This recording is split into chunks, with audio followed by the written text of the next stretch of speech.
but I must interrupt this show. Later, you know what it is. Hey, Ham Solo. It's time, baby. Low. Let's turn how we do. Hey. They said we said we hit. They said we said we on. They said we said we strong. They said we said we go. We say that you heard right. We say that you heard right. We say that you heard right. We say that you heard right. They said we said we in. They said we said we on. They said we said strong. They said we said go. We say that you heard right. We say that you heard right. We say that you heard right. We say that you heard right. Man, I swear that it's imminent. I've been going so hard on my penmanship. About to go in and buy me a whip. And I pull that shit fresh off the dealership. I can leave you on red like an Xbox. Got me laughing at you like you Red Fox. Got you chasing Hot Wheels like a Matchbox. EA running the game and it don't stop. Super cold like I'm playing for Blizzard. Cut you all in my sights like Red Dead Redemption. Never gonna slip on my pimpin'. Better get out my way, bitch, I'm on a mission. Really ain't no competition. I'm steady grilling opposition. I'm get up and ready to win. They can play it how they play, but fuck what you say. I'm getting this money today. Last of us like a dying breed. Down the ride like a noble steed. Fatality moves, I make you bleed. That's on any game, that's on any screen. Shut up and give me your money. They said we so lit. Even if I take an L, we coming back just to show that we don't quit. They said we said we hit. They said we said we on. They said we said we strong. They said we said we go.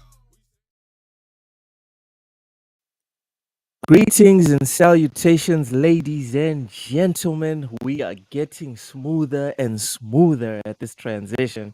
Welcome to Everything Plus Gaming on TSWS Gaming. I'm Loke7. Excuse the redundancy. Joining me as usual is my co-host, Mr. Ham Solo 05, Oshus 07, and we're still waiting on the fourth member of the party, Mr. Taye Talks. But anyway, Ham, how you doing? I am finishing up Stalker.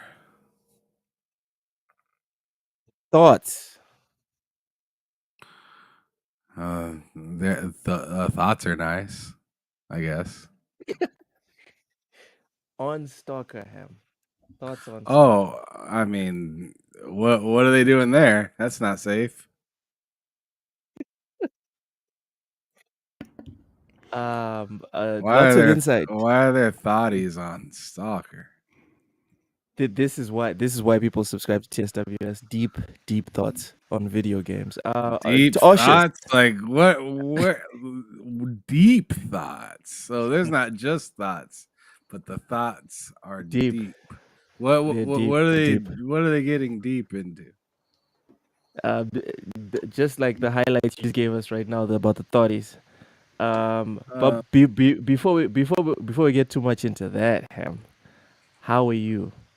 Oh, I'm doing great. Like I said, I'm towards the end of Stalker right now. That game is hard as hell.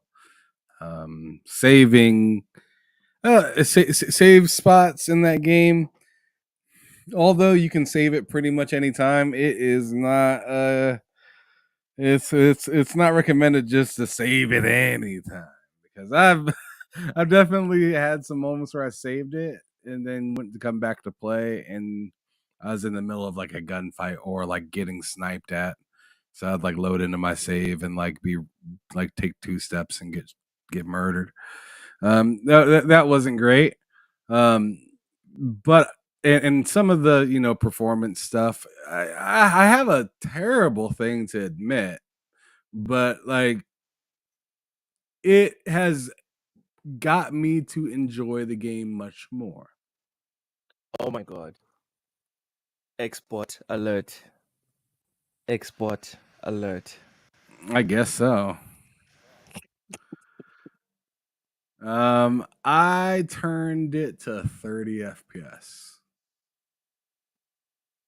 And that's sorting out all the issues. And I have a lot less issues, a whole lot less issues. There's still some popping and stuff like that. And I know there's a lot of people out there, I wouldn't play it on 30 FPS. That's terrible. Why would you ever do that? Yada, yada. And I'm just like, dude, like, just last year we all played Starfield at 30 FPS. Shut the fuck up. Like get real. So, like, so right now, 30. I mean, you can play it at 60 now, Starfield. But like on Xbox. Yeah. They actually have an uncapped. we actually I'll have be right uncapped back. mode that goes up to higher. I wouldn't say it goes up to 120 FPS, but that's what it's supposed to unlock pretty much too. But it ain't never going up that high. But yeah, so for Stalker, it's just rough right now. It's even rough on PCs and stuff like that. It's better than it was at the start, but I wanted a smooth experience, and I found a smooth experience with it being at 30 FPS. It's a little bit more blurry and whatnot than I'd like because of a half of the frame rate than I'd like. Sure, but I'm also playing a single player game. I'm not going versus a bunch of athletes online and stuff like that. It's just me in the game, and I mean, I got a nice PC. I could play it at near like around 100 FPS and whatnot if I want on my PC. Um, but the PC has its own hiccups that it has. Like I feel like the drops are heavier, right? So instead of me playing on PC where I'll get 110 FPS and then it'll fluctuate down to like 55 or something like that, and then playing it on Xbox on performance and playing it at 60, but it's screen tearing like crazy, and it's fluctuating between 30 and 60. I'm just like, man, fuck all the bullshit, just put it at 30 FPS, because at least it's consistent. At least it's staying around what I'm looking at. And then as well, since I don't have it at the performance mode part, seeing that I'm having it at the quality part, everything just looks better. I'm rendering in more details. It's not like as smooth as a 60 FPS, not whatsoever. But I'll take that 30. That looks nice and works properly. I did the exact same thing for Jedi Survivor. That game was awful at launch. I played that at 30 FPS, no questions asked. Did the exact same thing for Hellblade, did the exact same thing for Starfield, and here I am doing the same thing for Stalker. I'm not finna sit here and cancel and stop playing video games just because the best way to play it is at 30 FPS.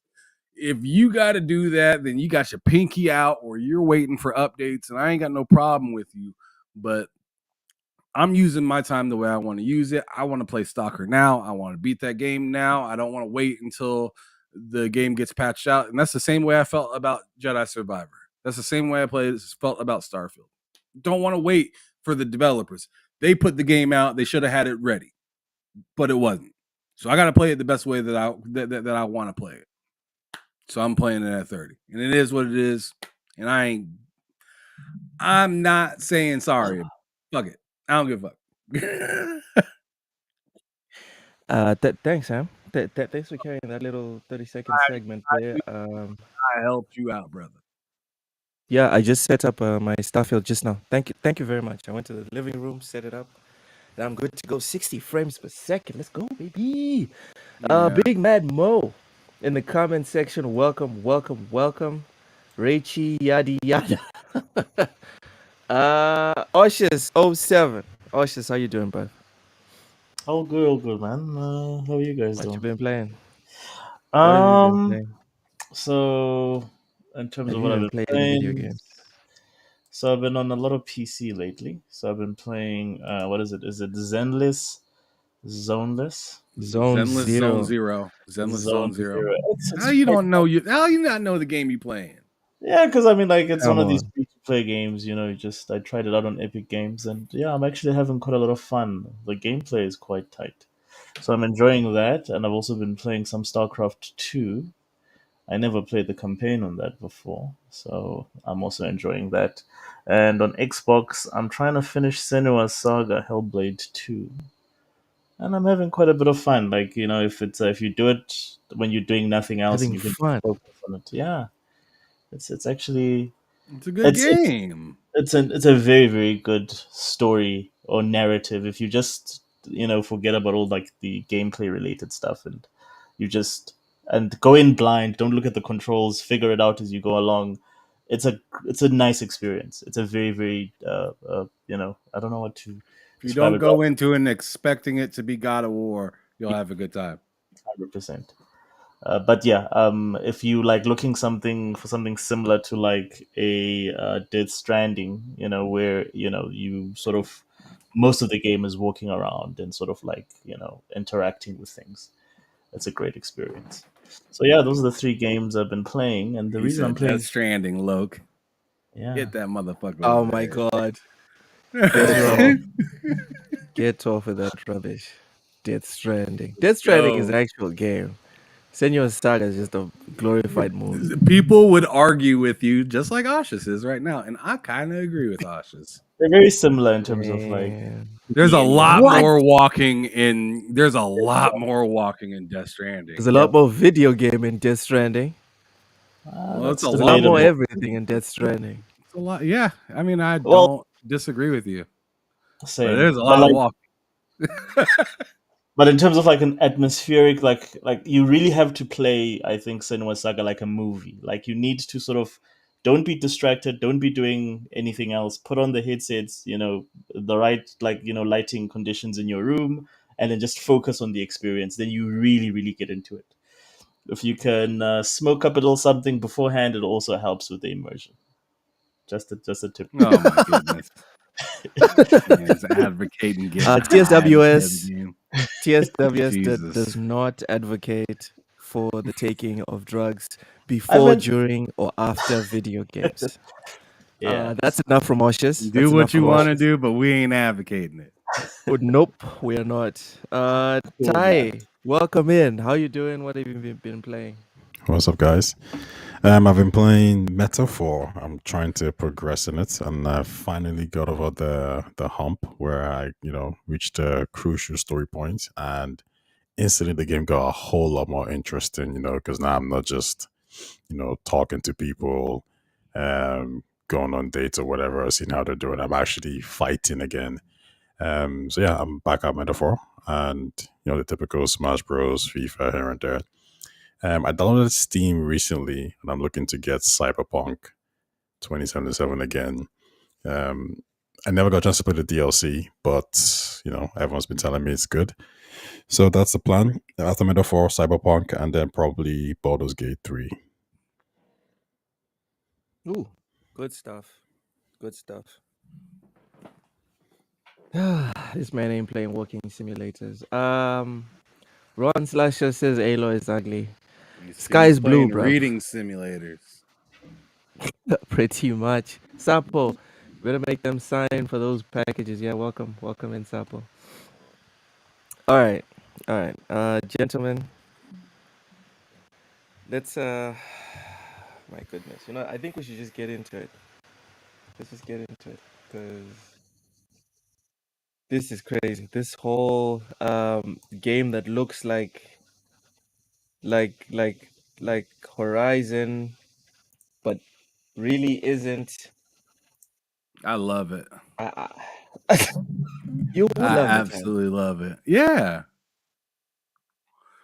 I mean, it's no different than to me. I mean, obviously, they're taking the copy and paste a little further Uh-huh. than necessary, but like in theory, they're not doing anything different than anybody else that tries to be a competitor. Nope. I mean, like it or hate it, they're. I mean, that's what do you think Killzone was? They directly said this is going to be a Halo killer, right? Like it didn't look exactly like Halo, but you see what I'm saying, right? Like they Ham. like the whole point of it was to replace said game. The thing that's weird with this is that it's only on PlayStation and PC. That's what really kills me. That's what's like kind of confuses me because I'm just like, dang, wouldn't you want it everywhere? But I guess not. It's kind Yeah, of and weird. it's also very ballsy. It's also very ballsy that they're like, no, we're only going to put it on PlayStation. The To me, platform that has the game that we're aping. for PlayStation to agree to do that, because obviously they clearly had to agree to do that. That didn't just happen, right? I So can see like, why they would agree. yeah, because they're going to use it as a test or something, essentially, right? No, because when you look at the gameplay, and that's the thing about reading articles and actually paying attention to all of these things. If we're going to get to it, but when you check out the gameplay, it has nothing to do with with Horizon. It's like When you're Monster playing it, Hunter. right? Not just Monster Hunter, it's like Power World. It's like, dude, It kind of reminds me of Ark. No one has copyright over tall grass and robotic animals. No one has copyright over that. The same way that the first FPS, I don't know, what was it, Medal of Honor, the first 3D FPS that was set in World War II. No one has a copyright over that. If we're saying that these guys can't do that, then no one could have made the next World War II FPS, World War One FPS, current current world conflict FPS. No one can do it after the first one's been done. You know, no one can do like an NBA game. No one can do a Tetris game. That's not how it works. You can copyright certain things, but there has to be a limit. A lot of these companies want to stretch the limit, but there has to be a limit. Otherwise, no one can create anything.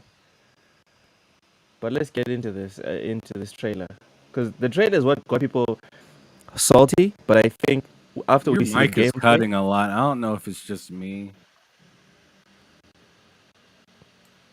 is um my mic's cutting.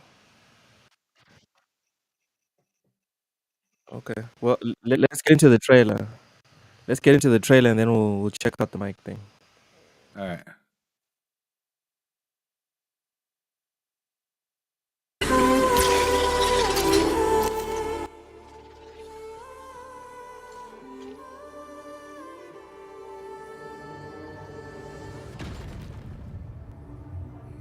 Hey, stop it, Ty. Leave it alone. They're not doing nothing wrong.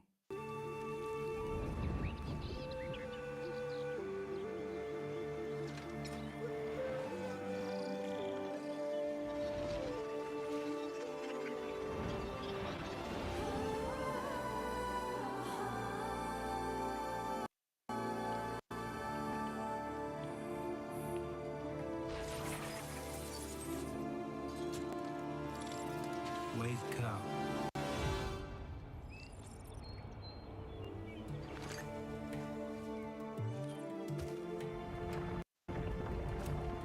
I call you forth. Oh, shit. Fourth breath I grant you to live in this world which spirals against time.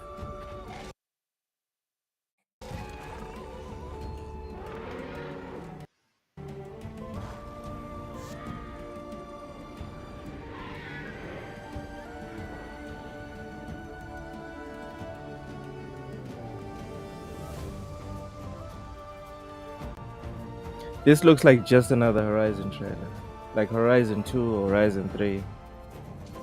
Or a spin-off of Horizon, Be Yourself Edition. Oh, goodness. You know that's not cap. Probably not. This one seems actually Native American, the character. No offense.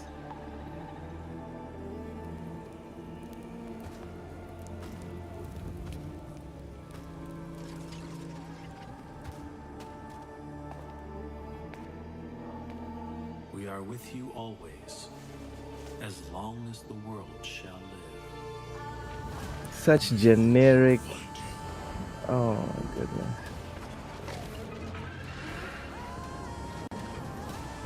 Yeah.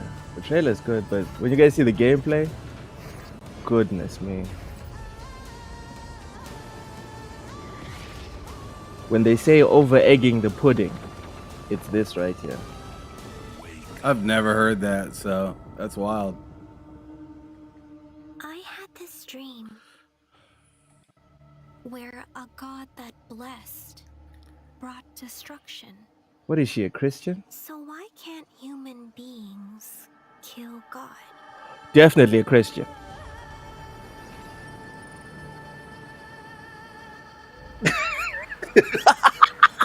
Are you sure? Are you sure? What do you mean we? What the hell? If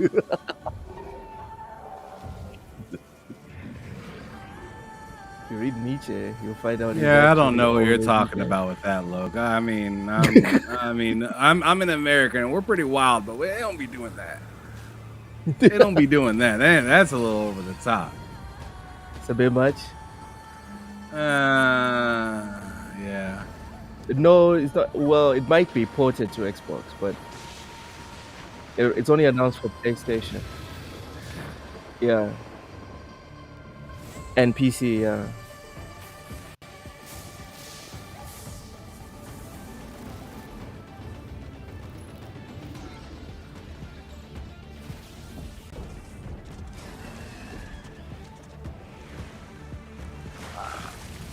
I honestly kind of think that their whole thing was let's get approved from PlayStation and just get over that fucking hump, and we'll figure out Xbox. And then, like, and then because the whole thing is getting past all the complaining that you're seeing right now, right? And then and then they get it properly working, because I think that's going to be the next massive hurdle.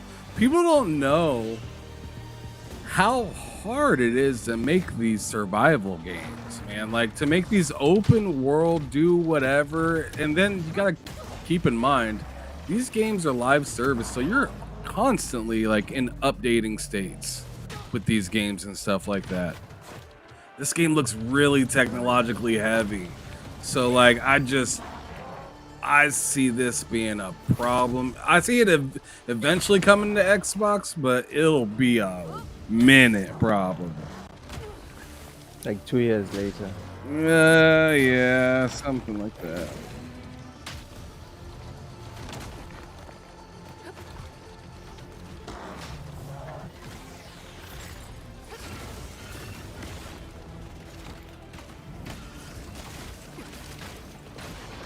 I agree with you.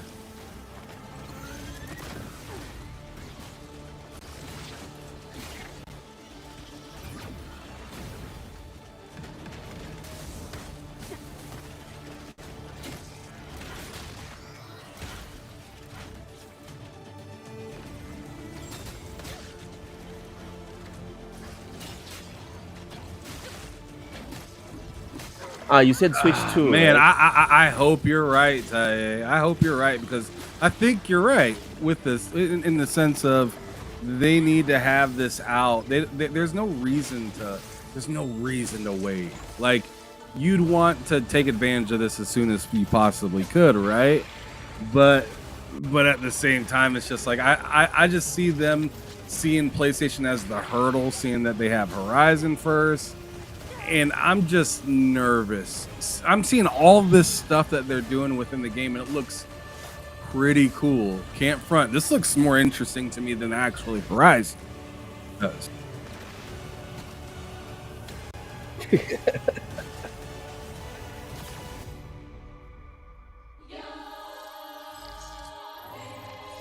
I did. No. I I said no to Horizon. I said no to Horizon, not this game. No, This is not. No, it is not. No, this is the Tencent game. That's like saying Madden was 2K back in the day. It was not. It wasn't. They wore the same, like the Chicago Bears are on both games, but they are not the same game. See, it's called Light of Mortiram or something. I like how I had Horizon in the corner. I know, right? They know what they're Y'all are doing. wild. Y'all are I wild. love it. Let's go. But like what I mean is this game is Horizon in an MMO format because obviously they're gonna tweak the gameplay to kind of make sure it's MMO friendly. So this trailer could have been Horizon MMO, and we all would have been like, yeah, yeah, this is what we expected. Um, I think this is a blow potentially to Sony's Horizon MMO game just because these guys seem to know what they're doing. And if Sony's MMO game comes out, Horizon, and it's not better than this, then I do think this cannibalizes Sony's version. So I don't know if they're gonna try to like sue this or stop it. I don't think they can. But this is not a good look. I mean, I don't say it's not a good look, but this hurts them in some way, shape, or form. I don't think they have an interest in suing for this because um, they would have banned the game if they didn't think that if they thought that it had issues that conflicted. And this is why I'm saying they're not going to ban it. This looks like Power World It does. mixed with Monster Hunter mixed with it's using Horizon as a skin, but I don't think it's doing what Horizon is doing. So I don't think Sony would have a problem with this, in my humble opinion.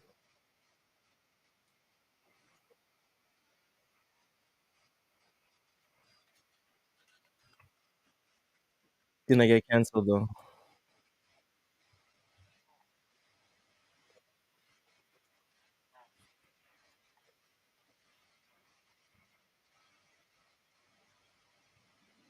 This does not look good to me. I don't know. Maybe something's wrong with my eyes.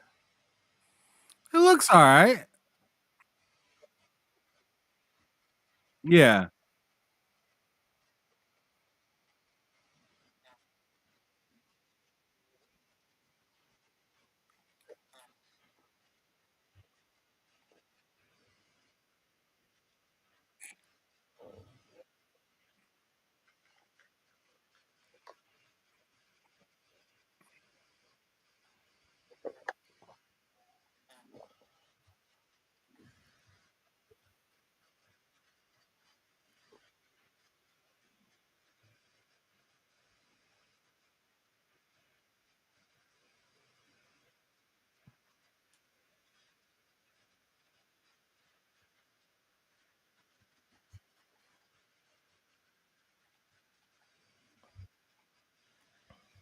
I'm getting some Ark Survival Evolved vibes from this. Ham? Yeah. I do too. And I was telling Matt about it. Like, this looks fun. This looks interesting. It gives me arc vibes. It doesn't give me the as interesting as arc vibe though to me. And that's a problem for me personally. Can you be a bit specific? What do you mean Arc as interest? had like like the thing that Arc was lacking was a story, but everything else to me was pretty much perfect. Seeing that they had kind of the kind of a world that goes from you being essentially like a caveman, like you're a caveman, pretty much, right? And then you evolve and learn how to build stuff, get blueprints, yada yada, and then after many hours of playing you can eventually like get equipment that can help you build like massive ships or like which you'll have to like make everything from scratch. Same with like jetpacks and guns and stuff like that. So you go from Hovercrafts. using exactly right, like hovercrafts and stuff like that. So you're going from literally like nothing caveman swag to like balling, right? And you got animals and everything like that. And it's like to me, it's like this game does a lot of that, a lot of what Arc does, but it kind of keeps you in this kind of samey or like kind of it feels very limited in the sense of like upgrading your lifestyle. I guess. You know what I'm saying?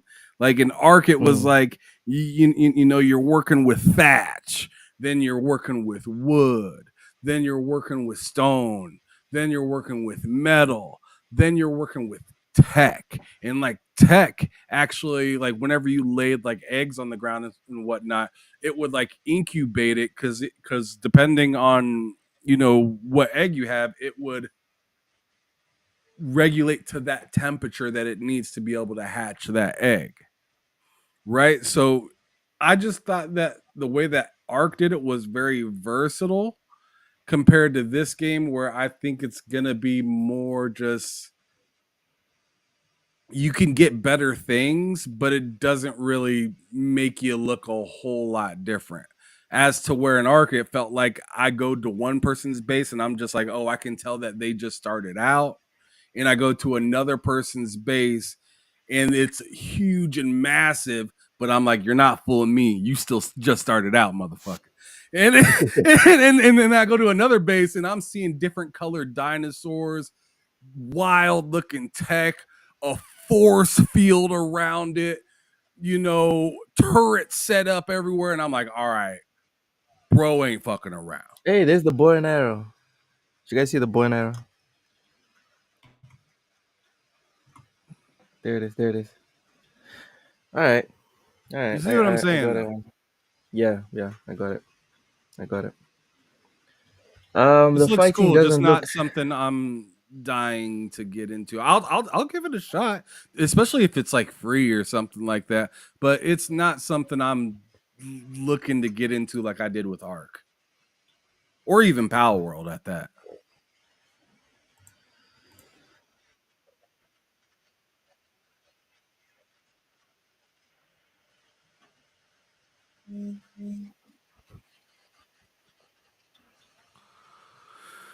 Really? Who's us?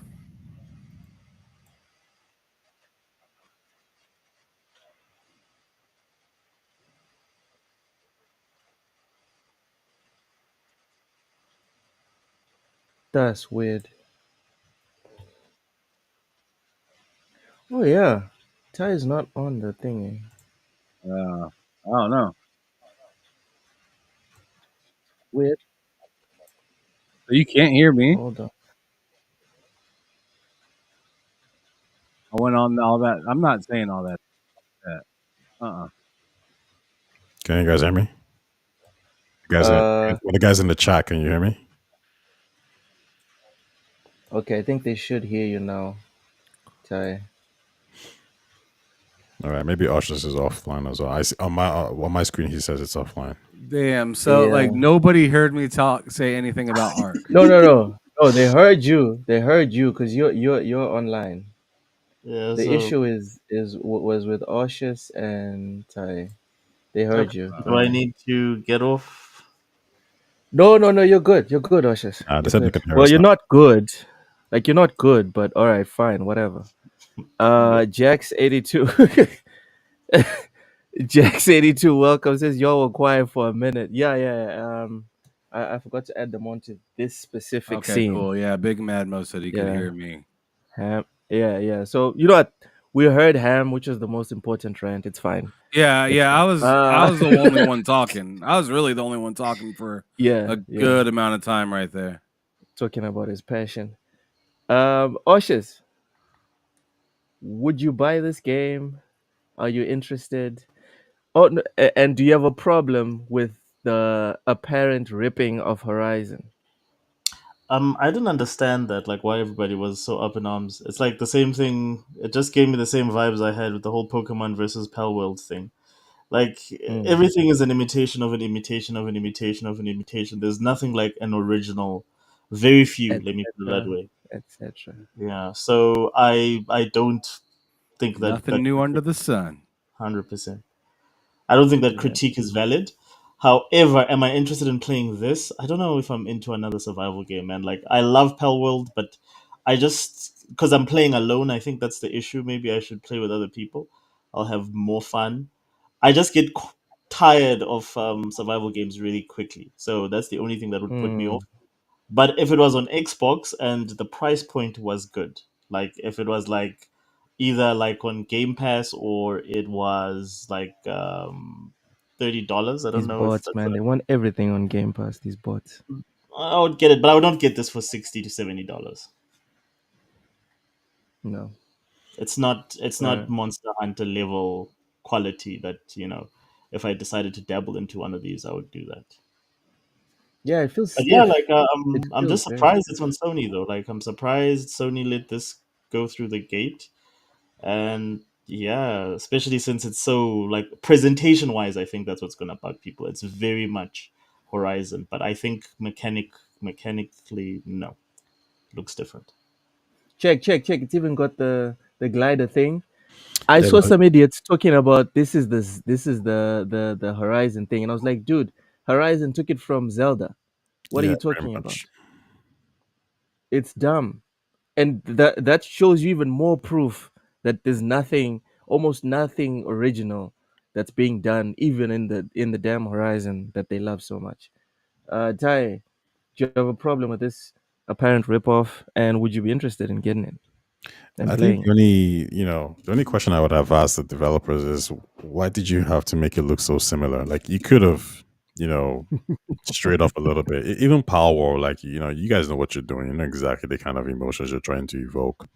So I think I don't, they're playing a dangerous game, but I think because they're back behind Tencent, and Tencent is more or less China. I don't even know if Sony could do something like, would they even like? Do you want to go challenge Tencent in court? Do you want to go challenge China in court? I don't know. If that's a smart decision. You just take the L and just keep it moving. Um, Mm. but the game looks in the game. I think mechanically, as Asha said, it looks different. It's going to play different. I think that's where you can't really go at them too much because if it was a straight up copy, then fair enough. But it's just from an aesthetic point of view, it looks the same. And we've already seen, like, even when Nintendo went for Power World, that they didn't go from a copyright perspective, right? Because that was always going to fail. It's only the mechanics that you can probably go at them for, and this looks very, very different. So I think it's okay. Would I buy it? I'm not a fan of survival games. I don't think so. Um, but it does look interesting. It does look good. Like playing a game like this with friends is something that is attractive. So who knows? If it comes to Xbox, if it comes to Xbox, depending on the price, I might consider it. I have a hot take on this one. This game makes me want to play Horizon. I'd much rather play Horizon than this. I'm sorry. I'm sorry. I'm just not. I'm not interested at all. Like I'd probably play it as a troll or something, but it You never doesn't look finished like something Horizon, I'm right? into. No, no, I didn't. Why? It's a fun game. Like it's a really really well made. It's a good game. The graphics are beautiful. They did an amazing job. But Don't bring but me graphics, dude. it's just the story is just it's just terrible. That's it. But if you don't You're feel like not selling it. You're not selling it, dude. You are not selling it. I'm the story guy. Don't tell me the story is what do you terrible. mean? You like Stellar Blade? That ain't about story. That That story is story nice does though. Like stink. I don't feel hate. I don't feel like I hate the character or what's happening 9 times out of 10. I do think the story in Stellar Blade is better though, and there's a Mm, reason behind that. I don't okay. feel like they're trying to really get me to like the story in Stellar Blade. I feel like they kind of get it. Like the story is okay, and they Yeah. know. Where in Horizon, I feel like they want me to buy what they're selling, and I'm just not buying. And it looks like they're trying too hard, dude. It's like chill. It's like daddy chill. All right. Jax won't stand any Horizon slander. The main thing, That's too says Fuzzy bad. You're Tomato. gonna have to get Well, out. sorry, Jax. Get some baby oil, get some lube, cause it'll hurt less. All right. This is Hadnet. You heard me? Fuzzy Tomato says the main thing I don't like about Horizon is that I don't find fighting robots compelling. That's okay. I didn't mind. I didn't mind the fighting. of the robots. I It kind of see what he's saying though, because like I understand fighting human robots, but who the fuck is out here making a fucking robotic deer? Like, what the fuck is that? Why would somebody go out of their way to make that? Do you guys not think though that out Do of you see all what the I mean? games to watch, doesn't very Horizon look random, like Harry. the coolest from a gameplay point of view? Shut the fuck up. No, no. Really? Black Myth Wukong. Black Myth Wukong looks cool as fuck. Dude, Elden motherfucking Ring. Not talking about people like me that just dodge and roll and block and roll. I'm talking That is about all people I that do. know how to make it artistic. It is beautiful. It is a work of art. Elden Ring battles are peak cinema. You can make an anime with Elden Ring fights. All right, so settle down with your Horizon slobbering. All right, no one's interested. No one's buying. Just you, bud. It's just you. God Oh, damn, you shit, am have I to take crazy? down their hopes and dreams. So like again, like I'm just saying. You're What? like, fuck your IP, get it out, get it out. Burn it down to the ground. I still think it's an industry plant. People say it's sold. I don't know how many copies and shit. Dude, I'm not I sure. agree. I'm not sure Sony. I'm not sure. I'm not sure Sony hasn't bought those copies themselves. I don't know. I don't know. I don't know. I, I haven't seen enough people, genuine people, that are like, I love that game. If I Sony haven't. I'm had a sorry. Matrix demo, I feel like it'd be Horizon. so like I mean, I was watching, and this is gonna talk to what call it, to Logs Hero here. I was watching the Yes, we are, documentary Soundblow.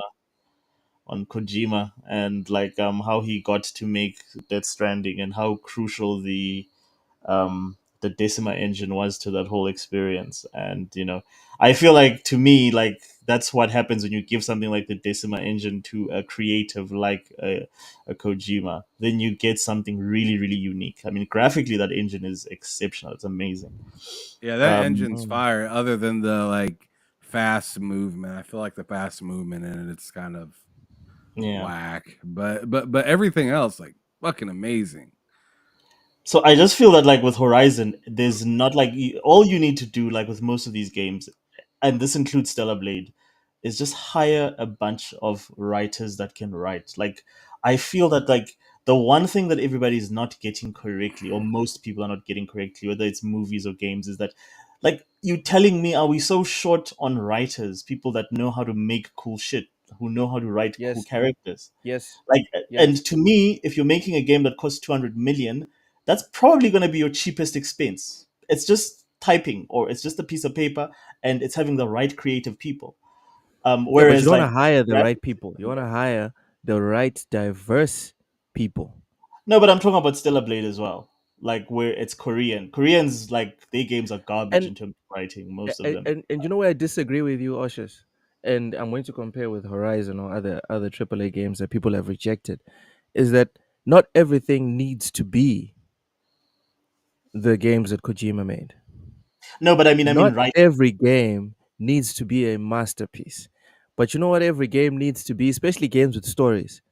They need to be worth my time. Yeah, I mean, I think like, the main issue is that we don't have writers. Forget the great writers that make stuff that make you want to cry.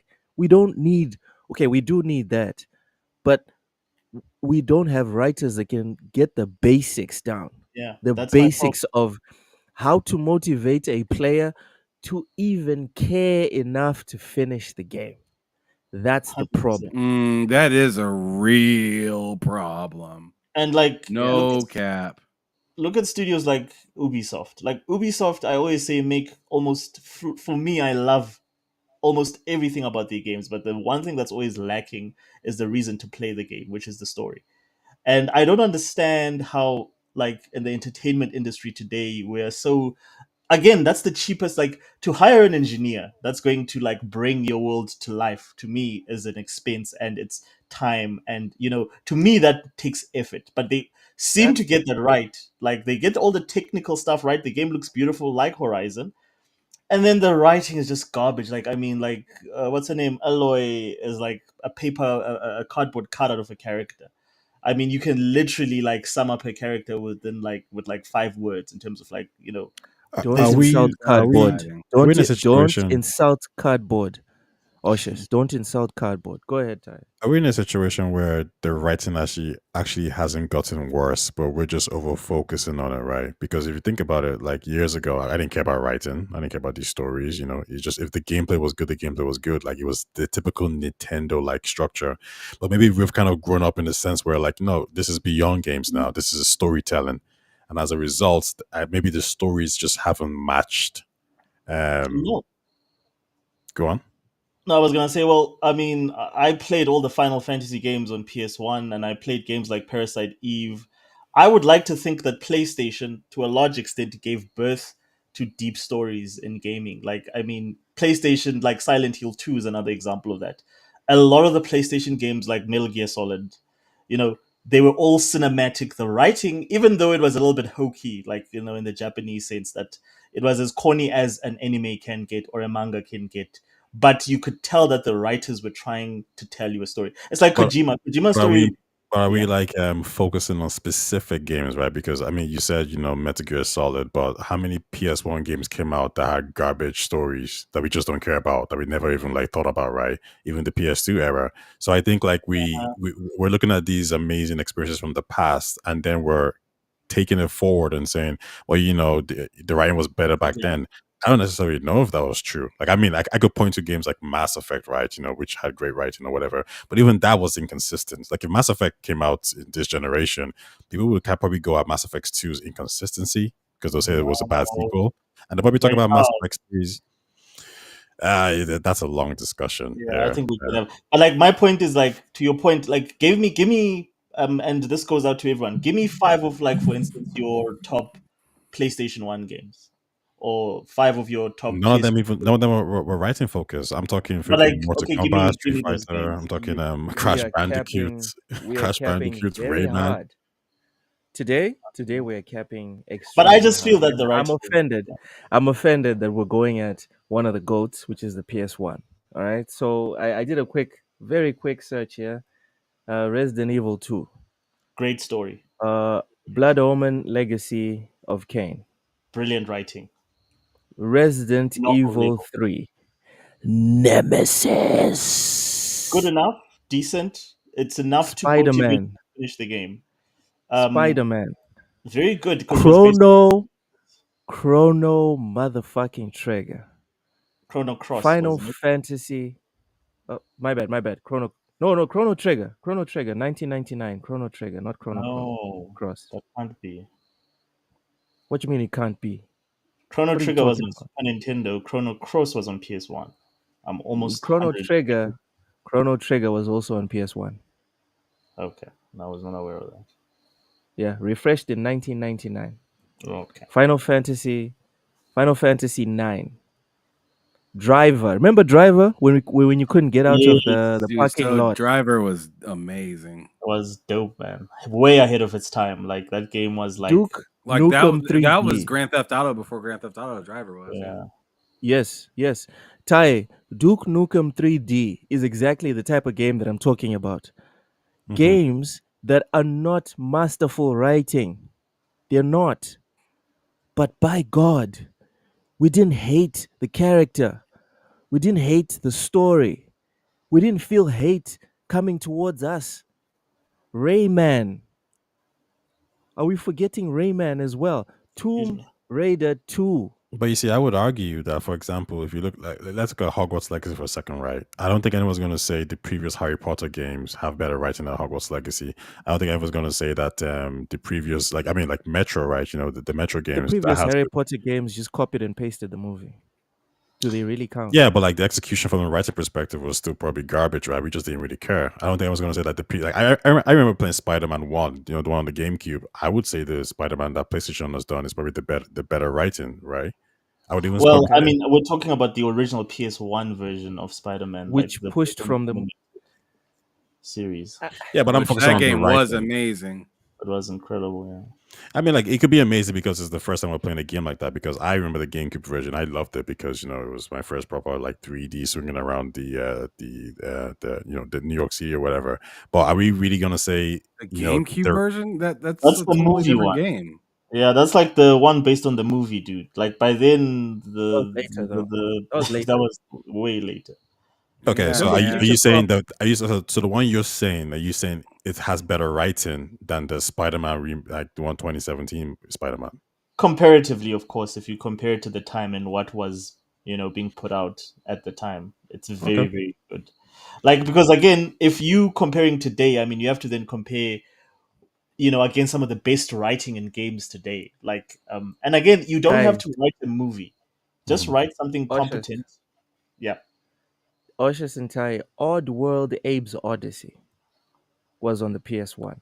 I hated All that I'm fucking trying to game. say, I I loved it. fucking I hated fucking that loved it. Abe's I World. loved Ugh, it. those games Castlevania, really pissed me off. Castlevania Symphony of the Night was also on the PS1. Tony Hawk Pro Skater 3 and 4. Oh Crash Tony my Hawk Bandicoot god, writing. 3. I it's mean, Listen, and I this is think what I'm fun. trying to say. disgusting. Ty, Abe's what I'm Odyssey trying to say, stinks. if we go, if we go back to my original statement, the writing, and I'm not trying to say that they used to write freaking Oscar-worthy scripts back in the day, but the writing back then was not. It entertained. Do you understand? The people that were playing the games felt entertained. They didn't feel apathy. They didn't feel rage. They didn't feel anger. At least not most people Oh, towards we the felt anger. characters, towards the characters or the Ham. You're still going off on Abe's Odyssey. Dude, fuck that game. Oh my That god! game All right. stinks. Besides Ham, Taya, besides Ham, the issue that I'm pointing out here is that the bare minimum, the very bare minimum, just like what you see on those relationship podcasts, the bare minimum is I give you money and you entertain me. We can't even get that anymore. Like I didn't popcorn. even give Abe's Odyssey any money, and it still pissed me off. God And damn, this man is stupid demo disc. pissed. Like I didn't want to play that shit. God Um, damn it. I mean, but like then Fable again, One. it's still No, the no, maybe chance of over focusing, right? Because you guys brought up a great point in Final Fantasy, right? The first one that came out on the PlayStation One. But I mean, if we look at okay, well, what Japanese games tell amazing stories right now? Well, Persona does, right? Xenoblade tells great stories. yeah. Dragon, So, go on. sorry, I I was mean, gonna say. well, Metaphor as well tells like an amazing story. So Yes. it's like we seem to be quite selective. We're choosing great stories from the past, and we're saying, well, why is it the present like that? But we actively ignore the present. I mean, we could even say it this way: Cyberpunk is a present story. The Witcher 3 is a But present you do story. know that the Persona Source like series is literally like a remaster or a remake of the games from the PS1 No, Persona of 5. Shingami Tensei games No. from. They're different, whole new stories. No, there's like a whole like for instance with the Persona 1 and 2, I believe were on PS1. Yeah, but And Persona 5 is different. Persona, no, I'm not talking about like the current games now. I'm talking about like the first three of those games were remade, I think, for either PS2 or PSP. But like a lot of those games started on the PS1. And No. I'm not denying that the PlayStation One was, the birth of stories. What I'm saying is that I can't say conclusively that yeah. PlayStation One had better story because when you say Final Fantasy, which is a great story, what I could say Metaphor, which is a great story. You could say Metal Gear Solid, and I could say well Cyberpunk. You Yeah. say any other game from the past, and I'll say well we have The Witcher 3. So and then we have Like a Dragon. We have I mean, there's many games we can kind of go through. I hear what you're saying, yeah. So I don't know if I'm comfortable saying that statement. I do get it. I think there's a huge over focus on story because maybe we've grown up and then we expect more. Because you guys say like Ty, what was your favorite PlayStation One games? It was Crash Bandicoot. It was Rayman. These games had no stories. I didn't care about stories back then, but now I do. So I'm more critical about it. But if I ask my nephew or one of my cousins, like what games you like from a story perspective, they're not going to tell me the same thing I'm saying. They don't care about Final Fantasy. They're going to say Roblox, Minecraft, and then when they get to their 20s, then they're going to expect more from their games. They're going to expect Minecraft to tell immersive stories and Roblox and etc. etc. etc. Okay, we need to move on from this subject, so we got 5 more minutes on this one. But I want to bring an example of truly great storytelling. Um, so I recommended Starfield to my brothers, and they did not like it. They've tried it like once or twice. They didn't enjoy it, and I also had recommended to them Baldur's Gate. So they were reluctant on Baldur's Gate because they don't have PlayStations, but they tried it on PC and they were like, oh, okay, this is awesome. This is awesome. But and that's not even the type of games that they play. So I would say we are kind of lacking in stuff like that, because you in a gen you'll find maybe one or two, but I feel like previously you'd have more than just one or two in an entire generation that would speak to people that are not even part of that genre. uh Cerebral Paul, welcome, says Red Dead Redemption 2 is the best story ever. I haven't finished it. I still haven't finished Red Dead 2, but everyone that has Jesus. says it's amazing. Everyone says it's amazing. I'm still finishing Phantom Liberty. My God, guys, what one quick thing about Phantom Liberty. I When I did the Voodoo Boys main mission in the main game, I didn't off Placide and Mama Brigitte for anyone that's played the game, and it actually affected the DLC. Blew my mind. Completely Yeah. changed two big interactions in the DLC. Awesome game. Phantom Liberty, Cyberpunk, amazing, amazing game. Ham, last one on this topic. What is the game that has the best narrative in your opinion in the current generation? Like since the Xbox Series X started, what's the best story that you've played that, well, like when credits rolled, you sat back and you're like, wow, that happened. Man, damn, that's a tough one. Osha's tired. Go ahead, start preparing yours. Rachie, I Oh agree. man. It's more of a looter shooter than RPG. I agree.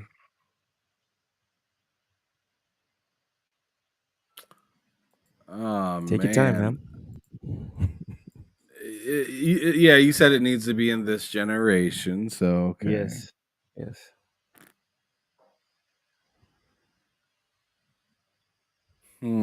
Paul says Man. Psychonauts 2.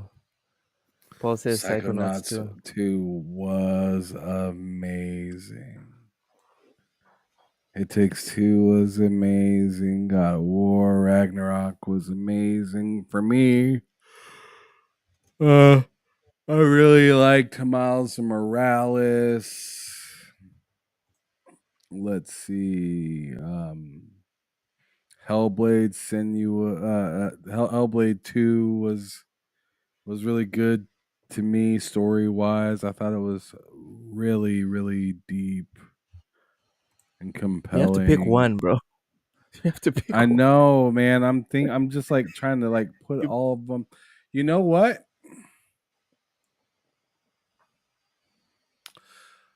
A Plague Tale Requiem. Ooh, nice. Nice. That might Fuzzy, I'm not be the best story that I played this this gen. generation just because it really, oh my god, Ron, stop it. Ron, Jesus, man. But This guy. yeah. Yeah, just Uh, just just the way everything kind of like how I came from the last generation and played, the first one, and then the second one came out, and it came out in a fucking heavy situation, right? Because God of mm. War was there, Elden Ring was there, That but was a tight month. I've yet to hear anybody break down an Elden Ring story for me. So fuck out of here with that. um, um, It's but that deep, like, man. It's so sure, deep, no one knows what's happening. sure, yeah. All I remember people saying is that they died. So whatever. A lot. A lot, yeah. Melania and all that shit, right? I'm glad Mog, Elden all Ring that didn't bullshit. keep count. I'm glad Elden Ring didn't keep count like Stalker 2. People have been I would have been in the thousands. I don't give a fuck. Well, yeah, I go with Plague Tale just because that story kind of throws you for a hell of a loop. Um, Hmm. I'm sure if I were to sit back and think about some more, I might come out with a different answer. But as for right now, I'm Plague I'm Tale. pretty satisfied with the Plague Tale too. This is a really good All right. game. Yeah, it was. It was.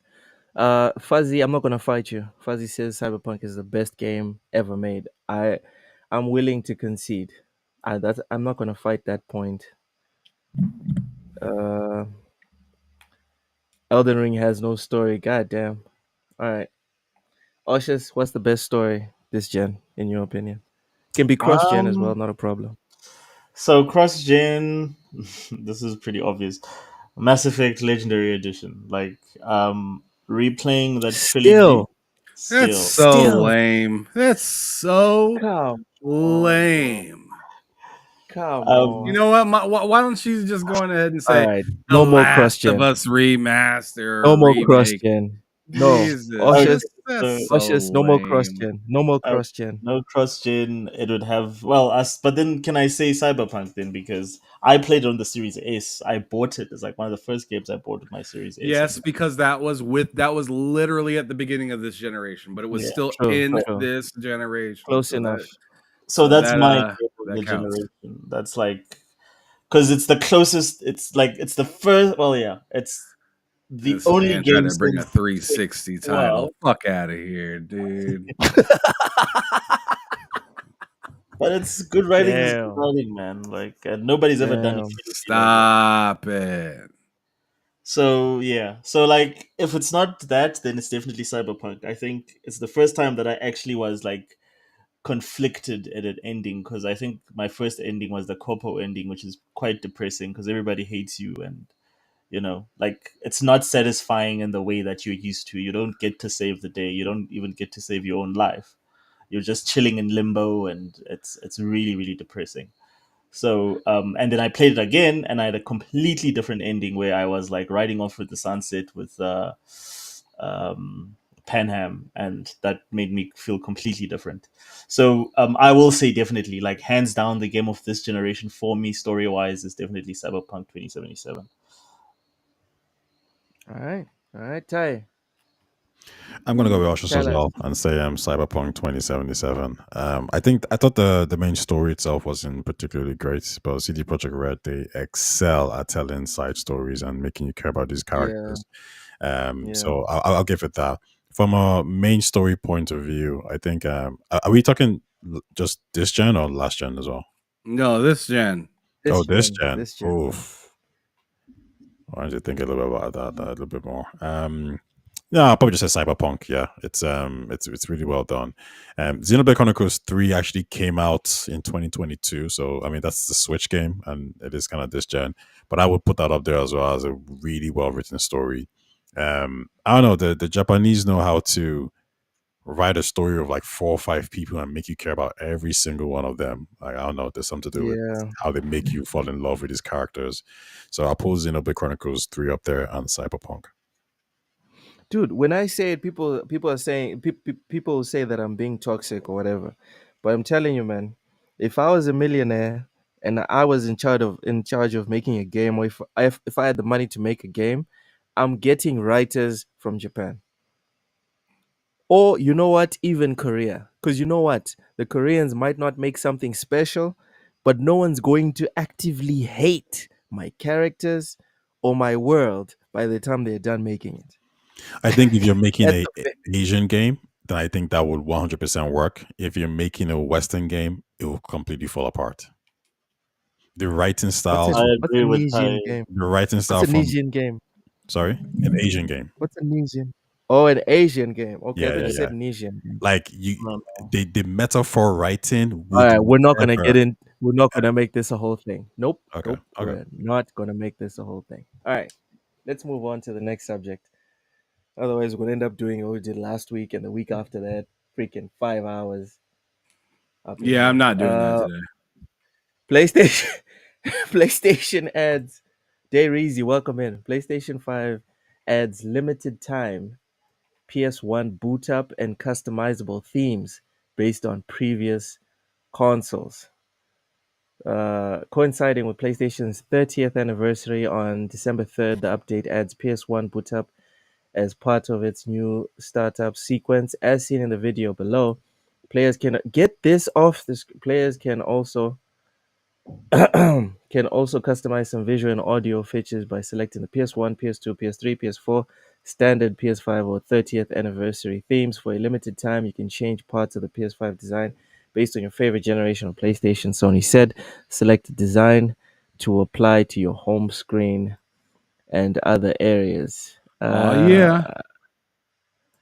I'm guessing this is the video.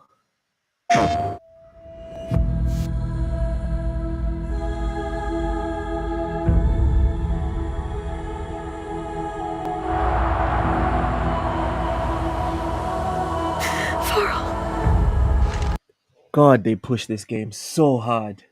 So fucking hard, bro. They are trying too much.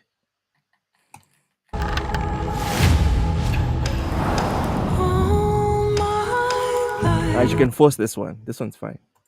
We can choose to be happy, It's changing every day, but not at any cost. in every possible way.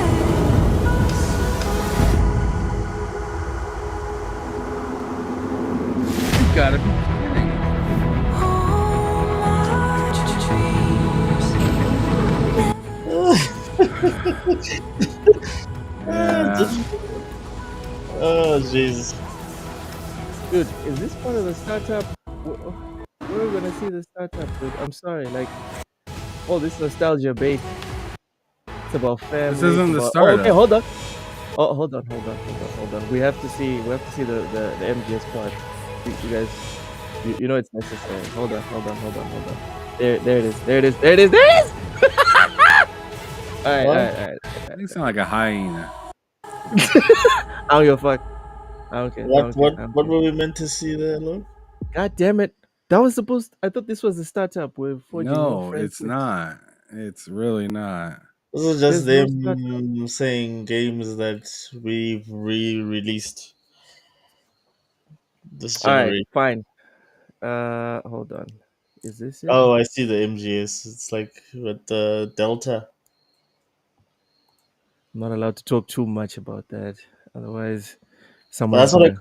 Kojima game. That's a Konami game. Okay, so Yeah, we have to click on the break link. Loke's Go heart. to Twitter.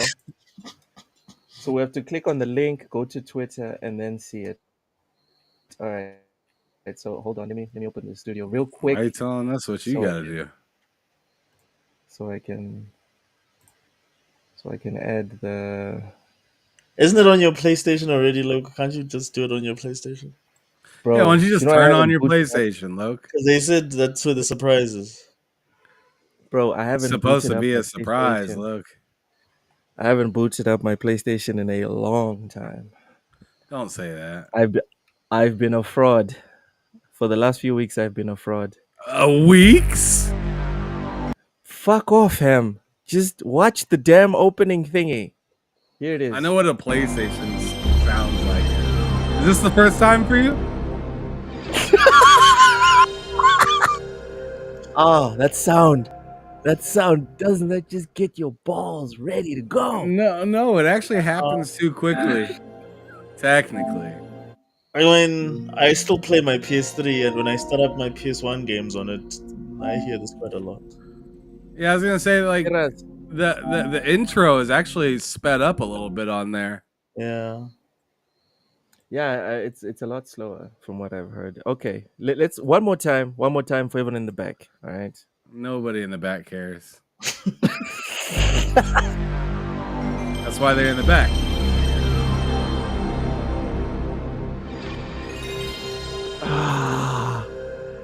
That's some good stuff. It sounds like you just took a stimmy or something. I don't know. Anyways, fellas, what are our thoughts on this? Uh, on this temporary edition.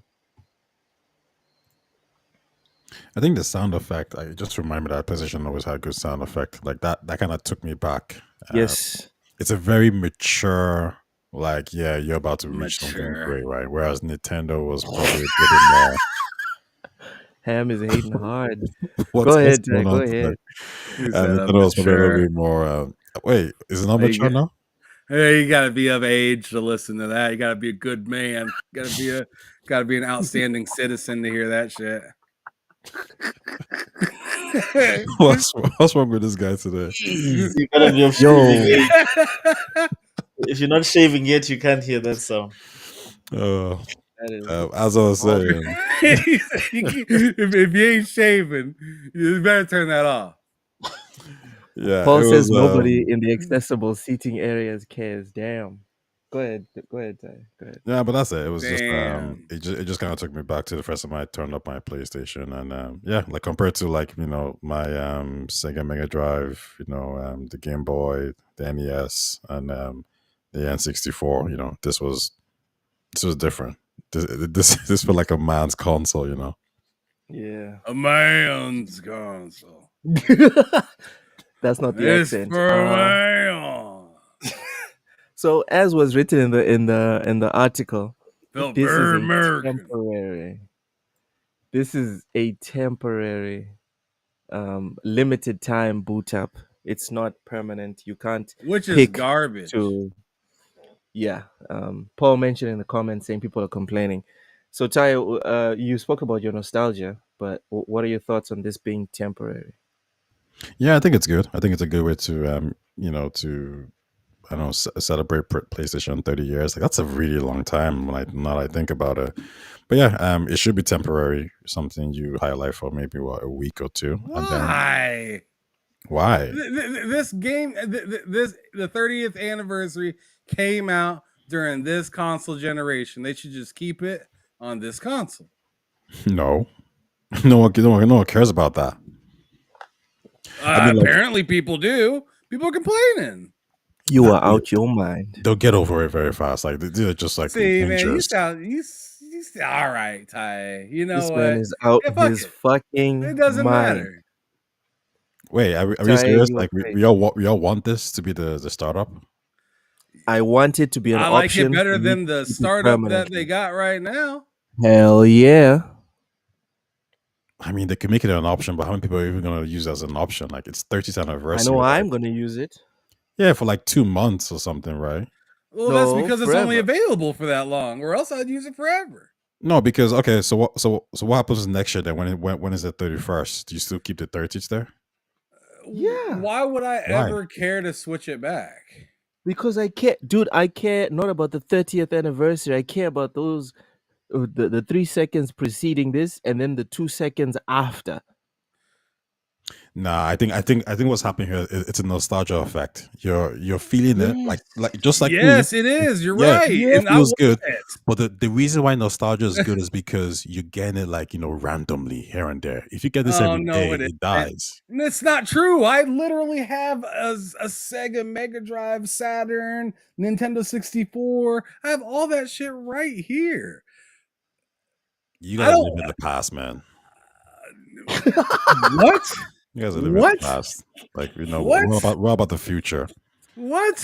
PS5, PS6, PS7, like PS1 is done. Like let's So move on. why don't you just look around your apartment and just say everything not within 5 years needs to go.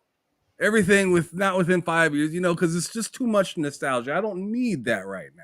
Yeah, but I don't need to press a button to kind of hear the music from 5 years ago. No, like why not? We If don't you need this. got it, you bought it, you want it. Why can't you have it? No, but you bought a PS5. So it shouldn't be PS1 music, PS1 style. Like, I But can't. they're giving it to you as an option to have to turn it on right now. Why can't I keep that option? Yeah, they're giving Why it to you why for you the taking that away? vibes. They want you to feel the vibes. I want to feel it for the rest of the generation. Why can't I? No, no, no, you don't. You want to Why feel it not? like a week or two, and then you want to go back to normality. Why? No, that's not true. Why do you think that maybe in like like a year or something like that, I don't want to turn on my PlayStation when I have a friend over that ain't been around a PlayStation and said, "Hey, check this shit out." They've been on PC or on Xbox or on Nintendo for years. They ain't seen the PlayStation for a long time. And they Because come over to my house a few months later or a year later or something like that. I turn it on and say, "Yo," and then they're like, "Is that the OG PlayStation?" I'm like, "Hell yeah!" well, yeah, they'll feel that way for 2 seconds, and then they're gonna say, "So what are we playing?" So Yeah, and then that's that's it. It's something for done. me to enjoy. What are you doing? I don't Ty, know come on, what bro. you're doing right now. No, Like Ty, I no. don't know why you're advocating for getting I think less. he's Like baiting us. He's I can baiting us. never advocate for getting less. I could This man is never baiting us. advocate Devil's for getting advocate. less. I Less remember. is Do you not know? Do you know better what in it this is? Yeah, situation. it's not. It's more of a case of if they get rid of it, it's not a big deal. If they keep it, perfect. But this is not something that I would imagine people will be complaining about. Really, I mean, it's nice, it's cool, but I mean, Well, I I'm not would switching use this my for like two PlayStation days or 3 days. because of it, but Well, that's it. it's It'll be done. Like, I mean, the 31st year, 32nd year, 34th, 35th. Like, I don't have this. Like, there's a big 3-0 in front of it. Oh my god. This is wild. Even Paul, who's a super Xbox guy, says nothing wrong with options. Ty, just sit down, bro. Just sit down. why don't you want Osh You options? guys live in the past, man. he wants less. He wants less. This is the guy that wants. He's probably going to be happy that he has to pay Wait for a second. heated So seats we're in his living in the BMW. past. What has Sony been doing this entire generation? I mean, they be dropping some games, no? Stop it, Tae. You're lying. Why are you always lying? I need They to buy literally that launched this thing. console saying, "Hey, This Demon guy. Souls, let's get right to the past." Uh, Okay.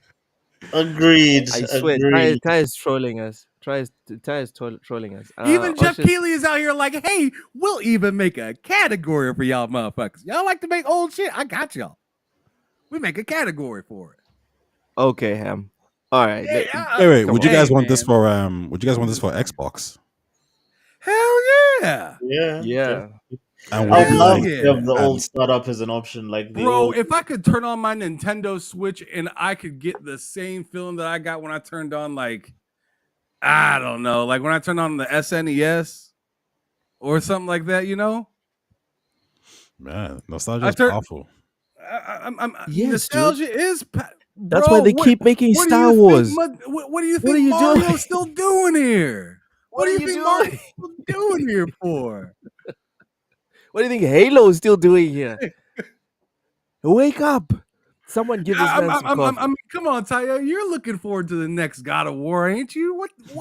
Where did that come from, Taya? I'm looking so forward to the sequel. Yeah, not like Yeah, where did that come from, Taya? the past. Exactly. So you like the past. I like the past when it's growing up. So God of War 1, and now we have God of War Exactly. Ragnarok. But I have but but PlayStation but 5 but now. it's nice to have that reference, No, right? you're If right. You're right.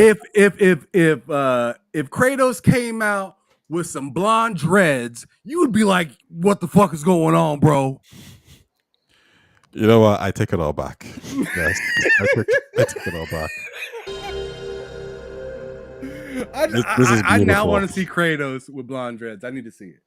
I need to That's what see it. it looks like.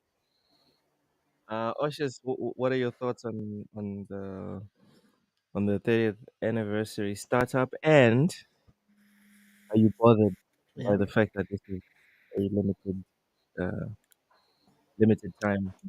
I think they should have just given you the option. Man. Like Xbox does a lot of the stuff, but like they do it like with backgrounds. Like for instance, if you want the shields or the blades from back in the early 360 days, you can still get that as your background. Give people an option to enjoy this. Like if like for instance you want to use this as a default startup, give them the option to do so. If not, then they can be like Ty and have like the modern version of that. But I just don't see why take it away after this is over. Like it just shows. I don't know. Like why? Like I don't understand what's the benefit there. Like it's just a piece of software. It's one of the most effortless things to do. So I don't see why you would want to just not give people the option to have some memory of that, especially on that console, on the 30th anniversary console. All right. Agreed. Agreed. Ham, what are your thoughts on this animation and its temporary nature? Man, me and Ty just went at it for like 5 minutes. Leave me alone. All right. All right. Moving on. Tom Hardy's Splinter Cell movie. I'm sure you guys didn't even know this was happening. Tom Hardy's Splinter Cell movie is reportedly cancelled. One of the quotes says, "We just couldn't get it right." Ham, I'm going to you first. Did you even know that this thing was in production?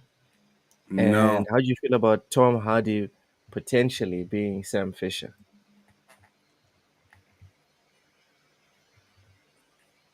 I don't care.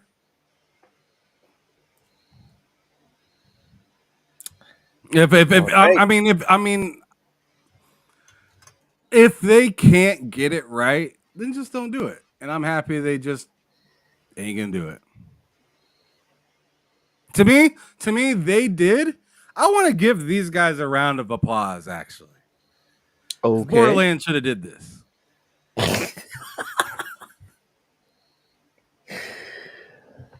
There needs Yeah. to be more of this. Yeah. People just being like, you Hmm. know what? We're not gonna force it. It ain't working. We're out. Yep. You know what I'm saying? Like, Yeah. if Borderlands would have did this, they wouldn't have got that backlash. If like in video games, if Concord would have did this, we wouldn't have had this. Just know, hey, but you know, I'll give Concord some more leeway than I give something like Borderlands, right? I don't understand how you like got a call from like the agent that casted and was like, it's a go. Like, come on, man. Like, ain't no way you were like, look at this star-studded cast. We're cooking. Like, ain't no way. So yeah, I'm very happy that Tom Hardy, said this ain't working. We're not gonna do it. It's one of the best decisions of 2024. There you go. Yep. Yep. It's important to not damage the brand. Cerebral Paul says they always dangle Sam Fisher in front of gamers and never do anything. Agreed. Rachie says the Splinter Cell wasn't able to pass the the DEI level required to get funding. I'm guessing this is because Sam Fisher is white, but Oh they could have Lord. made him black. They could have made Sam Fisher black. Yeah, it Sapo, is in there. yeah, yeah. Sapo says canceling that was a huge mistake. Big disagree, Sapo. Big disagree. This is a very good choice. As we've learned recently, bad bad coverage is bad coverage. Tom Hardy is an Xbox. Is he? Cerebral, if they release the movie in conjunction with a new game, even a remaster would do well. Maybe. Maybe. Oshus, what are Yeah. your thoughts on this movie getting cancelled? Did you even know it was happening? And what do you think about Tom No, Hardy not really. potentially being Like Sam Fisher? I don't know. Like I think, like Tom Hardy. Like I think, Venom has kind of ruined Tom Hardy for me. Like I used to take him so seriously as an actor. Um, I don't really care. Like I feel the same about like Ham here. Like I don't really care. Like um I cared more, like for instance, about like Metal Gear, when they were talking about, like there was a lot of talk about that movie being made, because that could be interesting visually. This will be just another Hollywood summer blockbuster, that has been done a million times. In fact, I would cast Chris Pratt as Sam Fisher, as a young Sam Fisher, to just make it sellable. Oh no, not another Chris Pratt movie. Come Of on, course, you dude. can put Chris Pratt in anything. But Come on, bro. Oh man, he is showing his level of not giving a fuck. That is wild. Nah, man. He just said, roll that bitch down oh, the alley and let it just hit your shit. at least it was Yeah, still because otherwise no one's gonna Chris care. This Pratt. sounds like a direct to Amazon Oh, movie to me. I love it. I think it's hilarious. I mean, Um, it's just as bad as it's white Kevin Hart. I mean, that's all it is. yes, I suppose. yes. Dude, Chris Pratt, Kevin Hart, The Rock. If they Oh never man, make another they need to make movie, a movie together. That would be if fucking amazing. Haven't they though? I wonder. you hate me. I now I know you hate me. I need it. I need that shit. Oh That God. is Um, amazing. But yeah, so I like to oh me, sorry. it doesn't make much of a difference. I really like. I mean, who's still interested in this franchise anyway? They've buried it for so long that I think even if it resurfaces, it's gonna be just like Prince of Persia. A couple of people are gonna be happy about it, but it's not gonna sell. So I think let's Oh, just you think move it's on. dead? You think the Splinter Cell franchise is dead? I just think the interest is waning right now. Who cares about this? Who's like holding bated breath except for like a few fanboys? Who's holding out a candle for Sam Fisher? I think because If Calling me names. I think because if it does come out, it would pretty much be the only spy game out there that's its unique selling point. So I think there will be like individuals who don't actually care about Splinter Cell would just look at it just for that. Okay, we have Call of Duty, we have all these shooting games, but this is the only actual spy espionage game out there, unless Kojima comes in with something new. But I think Splinter Cell has a chance to reignite the fan base and also grab new people into it as well.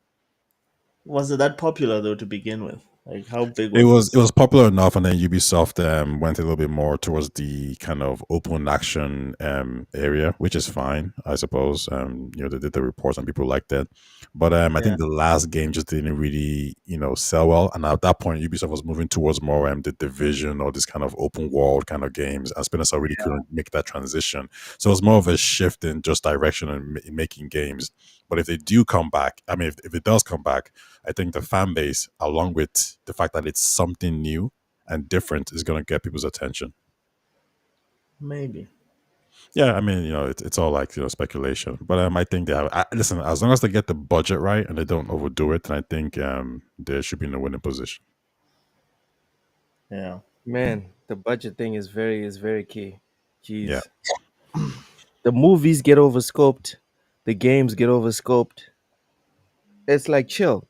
We know you guys love Texas, but not everything needs to be go big or go home. All right, settle down, guys. yeah. Balance is key.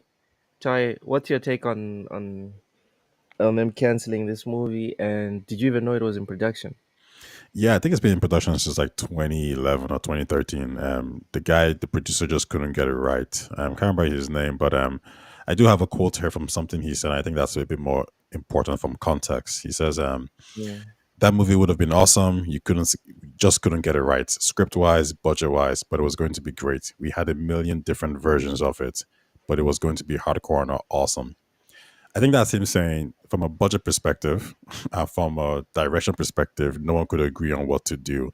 So maybe maybe it could be WB, whoever who's producing it would say, well, if you're not going to make it action focused, then you only get 100 million.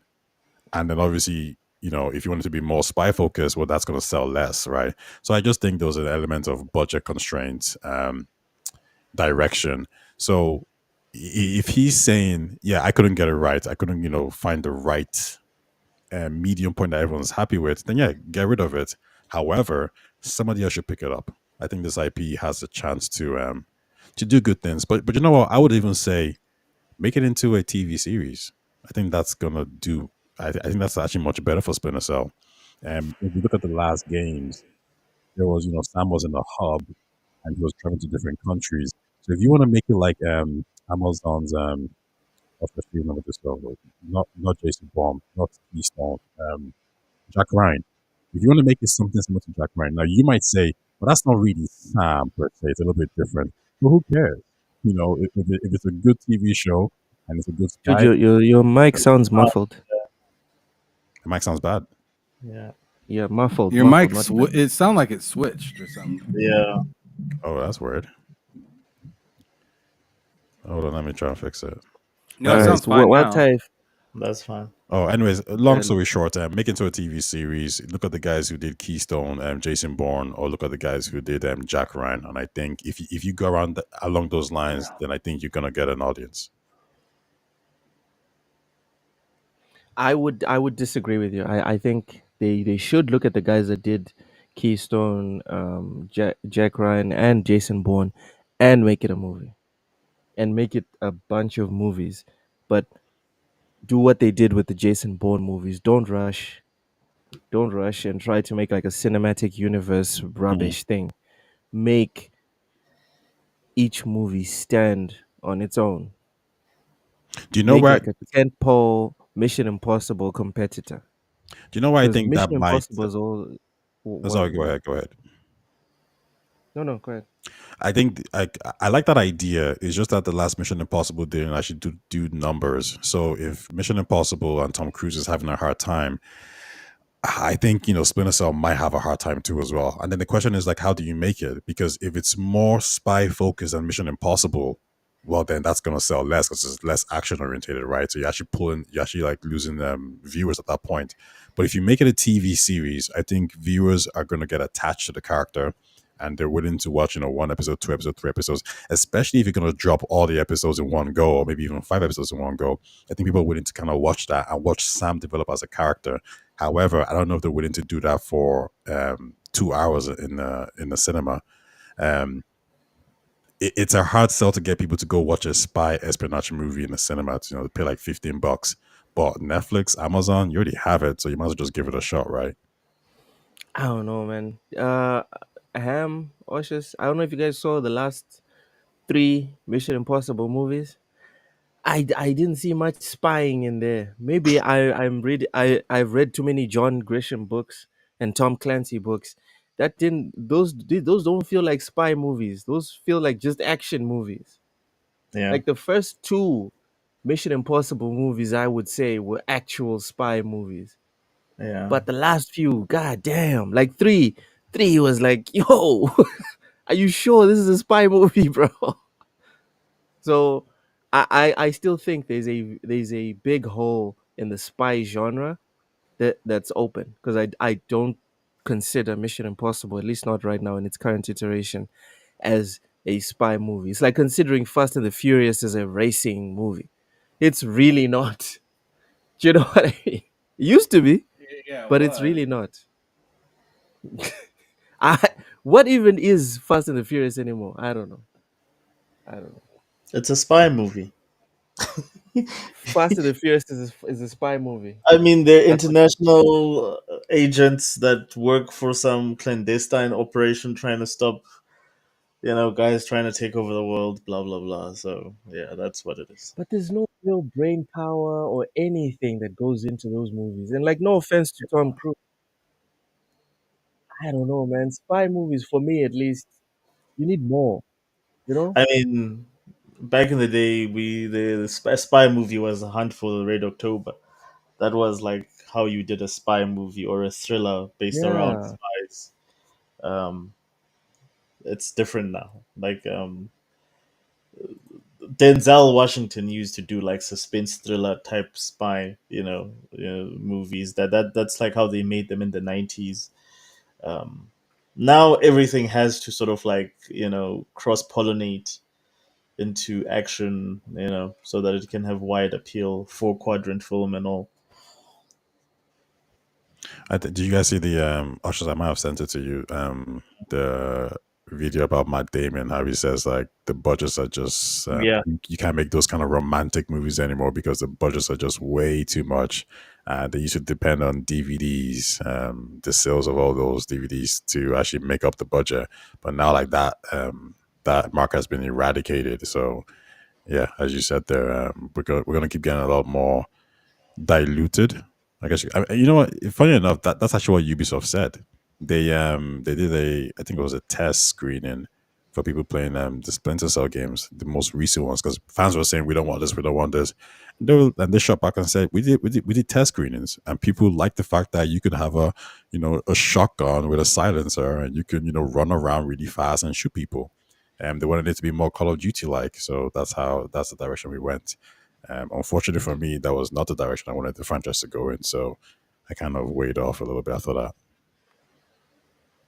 I think it's a referendum on not having a vision. Hmm. Because if From Software were to ask people what they want, we wouldn't have Elden Ring. We'd have would have like Sekiro 2, because that's the most popular one. There'd be a difficulty setting. It'd be watered down as all hell, and it'd probably sell more as well, but it wouldn't have a soul. You know. I So see what you did there. oh, so you can. I paused and no one got. I thought no one got it. It wouldn't have a soul, and the way I see it is that when you go for the mass appeal and you forget your own vision, your own north star, you stop being original, and you might have good sales for that moment, but in the long run you're screwed. You end up having situations like what's happening with Ubisoft, where they're fighting off takeovers every quarter or every annual cycle, and laying off a whole bunch of people, talking about disappointing sales, talking about all these negative things around their games. Whereas the people that stuck to their vision and know what they want to put out there, what are they doing? They're increasing their staff. They're increasing the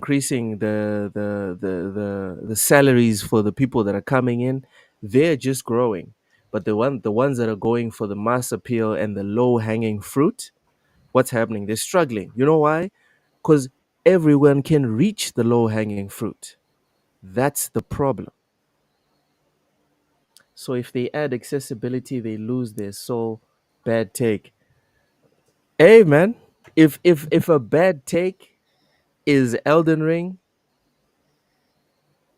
I'm a walking bad take.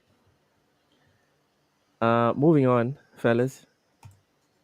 We have possibly one of the greatest games of this generation. Shift Up is considering releasing Stellar Blade for PC in the year 2025. I'm guessing this quote is from them. God damn it, get this off the screen. The company discussed plans to bring the game to PC in a Q&A session accompanying its quarterly financial results. So this is a quote directly from the makers of Stellar Blade. The release is being considered within 2025. It said, considering recent trends such as Steam's expanding market share in the AAA game sector and the global success of Black Myth Wukong, we expect the performance on PC to exceed that on consoles. To enhance the IP value and maintain momentum, we have been consistently releasing content patches and updates which has helped sustain the game's popularity. With the addition of the Nier Automata DLC and ongoing marketing activities, we plan to maintain the IP's popularity until the platform expansion. Um, is this DLC for free?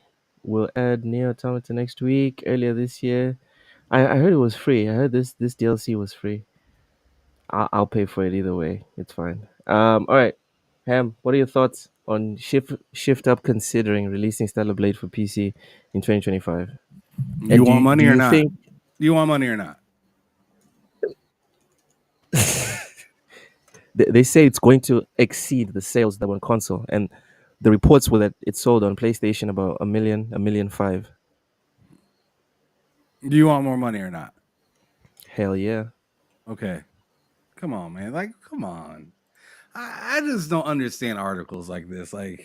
Or I like not really the article because they didn't do Mhm. anything wrong. They're just reporting. Yes. But like, what the fuck are the developers thinking? Like, I don't get it. I don't get it. I just don't. Like, what will you win if you don't? You get less money, and what's the consolation? It stays exclusive to PlayStation. What's the good in that?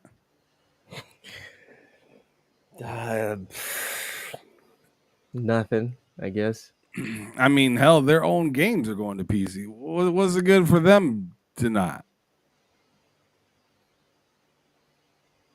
That's a good What point. is this? You know what I'm saying? Like, what is this? This is stupid.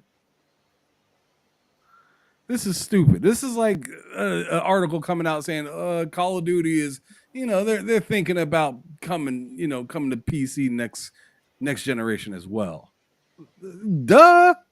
Like, who gives a shit? Like, why wouldn't you? I think I don't know. I think the mistake was not launching it at the same time on console and PC. I think that was a mistake. It is. It's a mistake every time it happens, especially if you're a third party developer. It's stupid. I mean, unless unless you have a deal in place that makes it so comfortable for you guys to do so, or if you're just so far behind on another implementation of it, right? So, like, being able to port it over. If you're so far behind, then you should. But if you can get things, taken care of fairly quickly, you can get, things ported over, like, get it ported to as many places as you can that still purchases video games. If they purchase video games and they purchase it not by the hundreds but by the thousands, get it out there. I just don't understand why you wouldn't do that. Like, I don't know. To me, hearing these stupid ass questions be asked just reminds me that there's still all this tongue in cheek and buddy bullshit going on within the industry. Because if people were really about the paper, they would just put it out. But people don't want to hurt people's feelings, and that's what this shit's all about. It's all about hurting people's feelings, and then or not giving, not playing fair, essentially. So I'm just like, it's just like every other game that I see, Loke, where Avowed's coming in February, and it's the new DEI woke problem, right? If the game sucks, let it suck. If it's great, go cry to your mom, because nobody cares. The woke DEI argument to me is just an easy way to feel like you win if the game does suck. If the game does suck, but if the game doesn't suck, you feel like an idiot.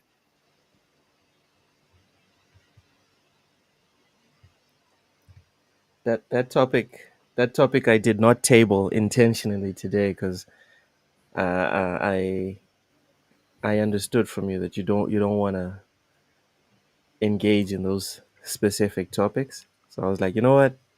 Well, it's not that I don't want to engage. I just don't want it to be a highlight of of everything. Like, you see, I used it as an ingredient. I didn't use it as, I didn't use it as like a base.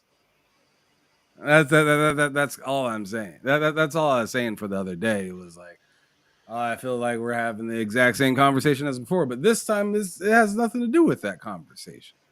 Right now, we're talking about whether something should be considered good or not, like a good idea or a bad idea, right? And to me, them saying like we're considering releasing it for a PC, like, why the fuck are you considering it? Just do it. Tell us when. What is there? What I want an article as to why this needs to be considered. That's what I'm more interested in. I don't give a damn about It seems cool, but we're nerve. I don't care about none of that. I want to know why you think you don't need to do it, or why or why you say it may not be beneficial. I want to know the cons, right? Because then maybe I can look at the industry different. But see, that's our problem as customers is we don't understand why people do shit. So to us, nothing makes sense. Because there's no transparency. Yeah, but they want us to, feel bad when they lose a job or something. There's no transparency, but mourn.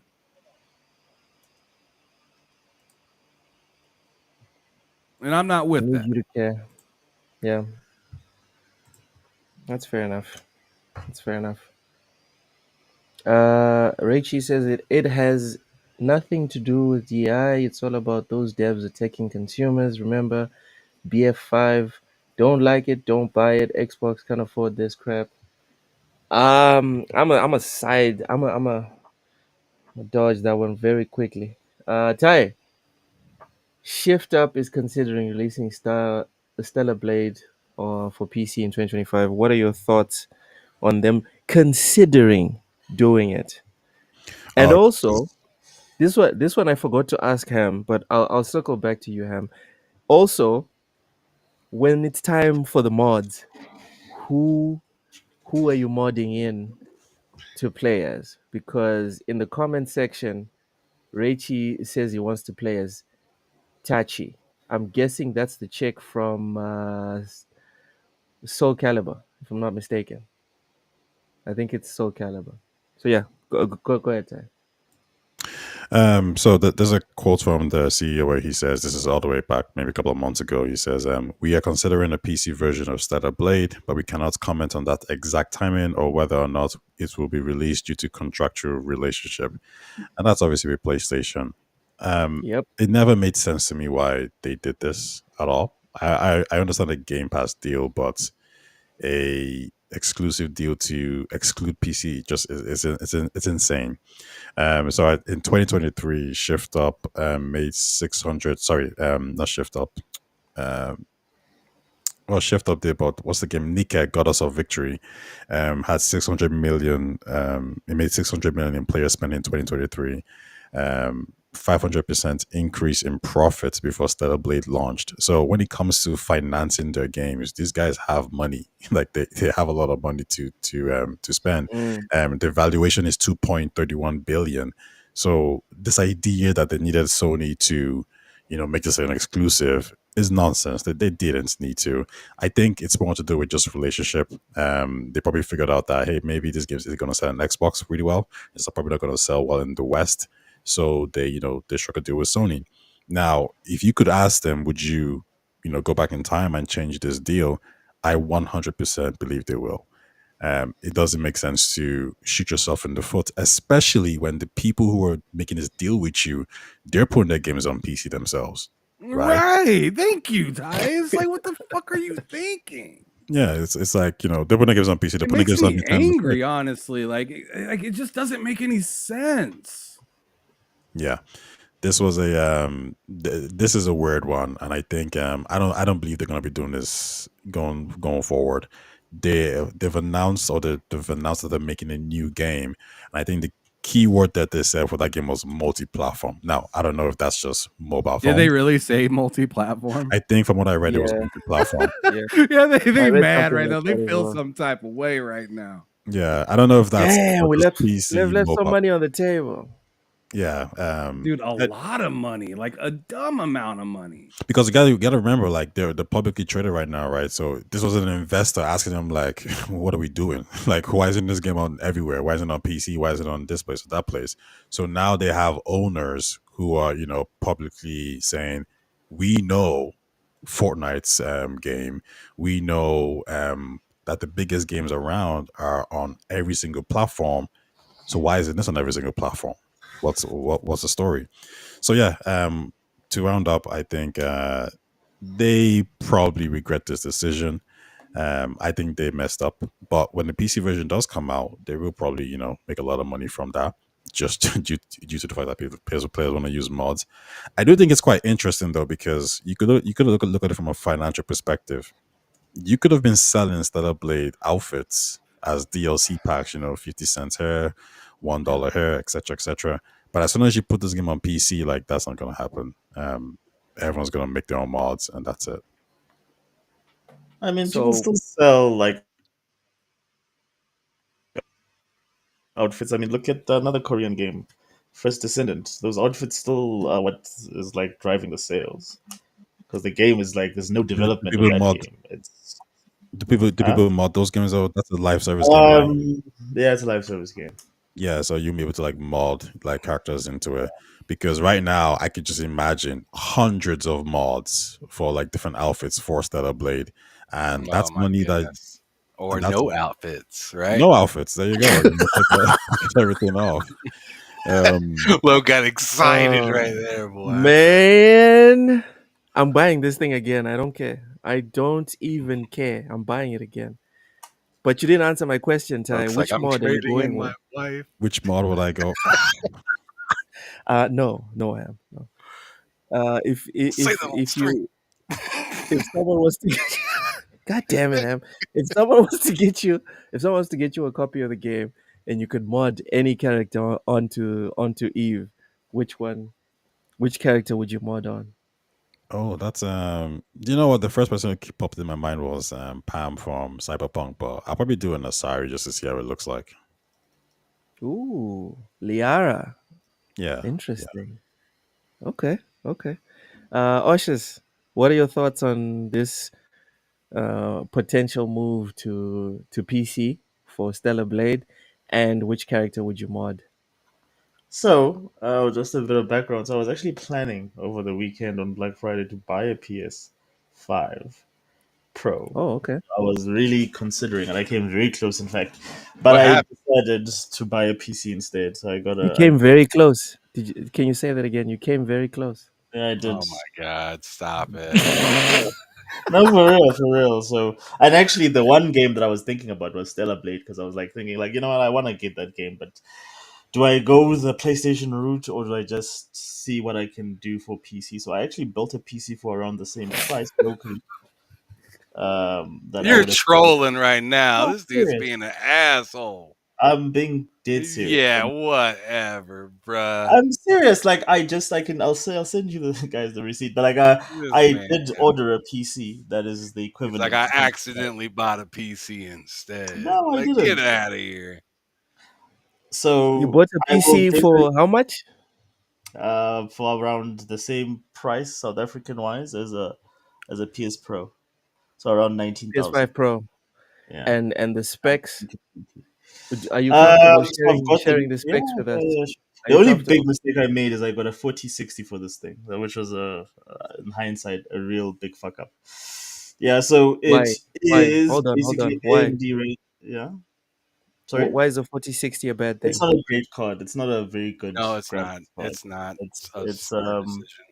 it's really like you better off with the 3060. But the thing is, 3060s are not very much like widely available anymore, and you'll pay a little bit more for a 3060. Um, but yeah, it's that's the biggest thing. But it's basically it's a 1080p machine that I built. It is a AMD Ryzen 5 5600X. Chipset is your B550, 16 gig RAM. Card is GeForce RTX 460. Of course, I got like a Gen 3 and NVMe drive in there. Yeah, so that's what about 20 South African grand gets you. What is that in dollars? I'll tell you now. So I built a PC for the equivalent of 1,200 US dollars. Oh, you're Yeah, getting a PC. yeah, $1,000 more or less, just under $1,000. Oh, nice. Yeah, just for Stellar Blade. So I'm definitely That's insane. This Get man, out of here, man. For man, Stellar Cheeks. Let's man. go. that's how much I want. Feeling pretty blue right now. Can't lie. Speaking of Stellar Cheeks, Rachie, thank you so much for the $2 Canadian. Says Loke 7 was so into the cheeks plot cheeks he forgot Tachi.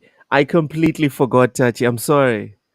Ah man, I forgot. It's the captain chick that gets impaled right at the Yeah, beginning. yeah, Tachi's Yeah, I forgot. like a pot.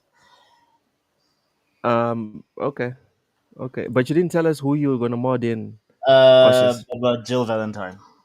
Oh my goodness, this is Jill tough. Valentine.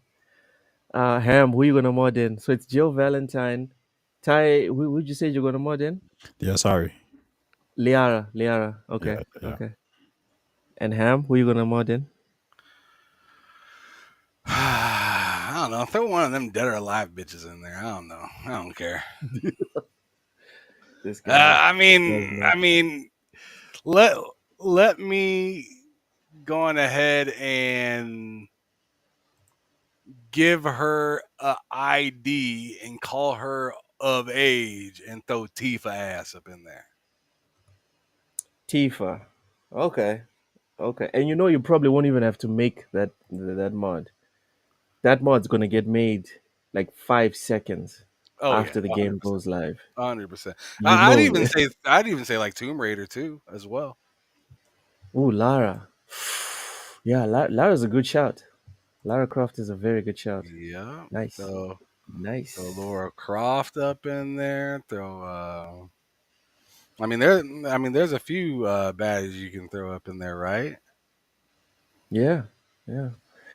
I'd probably mod it. You know what? Never mind. Never mind. All right. Moving on. We've Oh, got bruh. Come on, bruh. what? What? What's happening? Moving I on. just I, We've I, got I just thought you were gonna say who you wanted to say and quit beating around the Janet bush. Jackson. Janet Jackson. I'm gonna mod Janet in Janet Jackson. Jackson. You talking about a real person? Yeah. Oh my Yep. Yep. Yep. goodness. Yep. This man said And Janet not Jackson. even like 40-year-old, not even 40-year-old Janet Jackson with the crazy abs going on. No, no, no, no. Like 1995 Janet Jackson. Anyways, You that throw Cardi B was up in there. ill, ill. The Mass Effect All TV right, my series is bad. now Nicki Minaj, my bad. officially. Oh, that's disgusting. What's wrong with you, man? What's wrong with mod? Let's mod in respectable women, like Serena Williams. Instead of a racket, now she has a sword. Right? Let's No, go. I don't want to run around with no Serena. Can you imagine? Can you imagine Serena Williams with Jago physics, I'm all set. sir? I'm not set. I'm not ready for that I'm all reality. I'm not set ready for that. and match. Nope. Anyways, the Mass Effect TV series is now officially in development. Report says, "Oh, this is bad. Fast and the Furious Let's 9 go. writer Daniel Casey is said to be writing the Amazon Oh, we MGM show." talked. We talked about this already. This is old ass Did news. we? Yeah, you weren't Oh, here, but we talked about it. man, screw you, No, screw you for not screw you, being here and fucking fighting against man. tyranny and shit. Stupid Hey, shit. Rachie, let's go. Rachie says Loke wants Kimberly. You know what? I'm signing up for that one. Whoever can work on the Kimberly mod, please, please. I'm interested. I'm down. I'm down. Anyways, the last topic for today is a bit controversial. Let's. What's Hopefully, you up? guys didn't already talk about this, but I'm pretty sure you guys haven't dissected this one yet. Let's transition this real quick. Nvidia's streaming service GeForce Now will soon limit players to only 100 hours per month. I meant to talk about this the other day and I didn't. So Yeah, I'm happy that you yeah, brought this up. yeah. So Good, Nvidia has announced that it good. plans to implement a limit to how long players can use its GeForce Now game streaming service. In a post on the GeForce Now Reddit page, the company announced that starting 2025, players will have an allowance of 100 hours per month. Straight It says, ass. yep, and not in a good way. Not in a good way. No, this It is like fucking. says This is diarrhea. This is unwashed diarrhea. garbage. Yep. It says these limits will affect members of both its performance and ultimate subscriptions. Oof. Oh, Damn. now they're putting. Oh, I didn't even hear about the Yep. paywall parts. Oh no, bro. Yep. After this, after you get done talking about this, there's one other thing I have to bring to your Mhm. attention. That's gonna piss you off even more than this. All right. All right. Performance is $9.99 a month and offers a 1440p streaming ray tracing and 6-hour session lengths, while Ultimate is 20, count them, $20 a month and offers 4K, 120 FPS, 1080p, 240 FPS, HDR ray tracing, and 8-hour session lengths. At the start of next year, GeForce Now will roll out a 100 hours playtime allowance to continue providing exceptional quality and speed, as well as shorter queue times for performance and ultimate members, the company explained.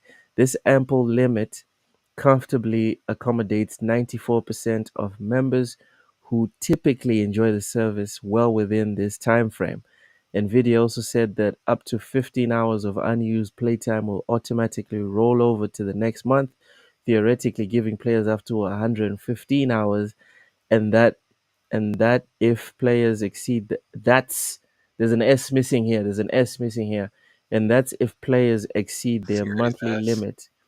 They can they can pay an extra $2.99 for 15 hours of performance streaming or $5.99 for 15 hours of ultimate. Ah, for the payers. Although the 100-hour limit begins at the start of next year, Nvidia says existing active paid members or those who sign up for the membership before December 31st will not be affected for another year, meaning the limit will only apply from January 2026.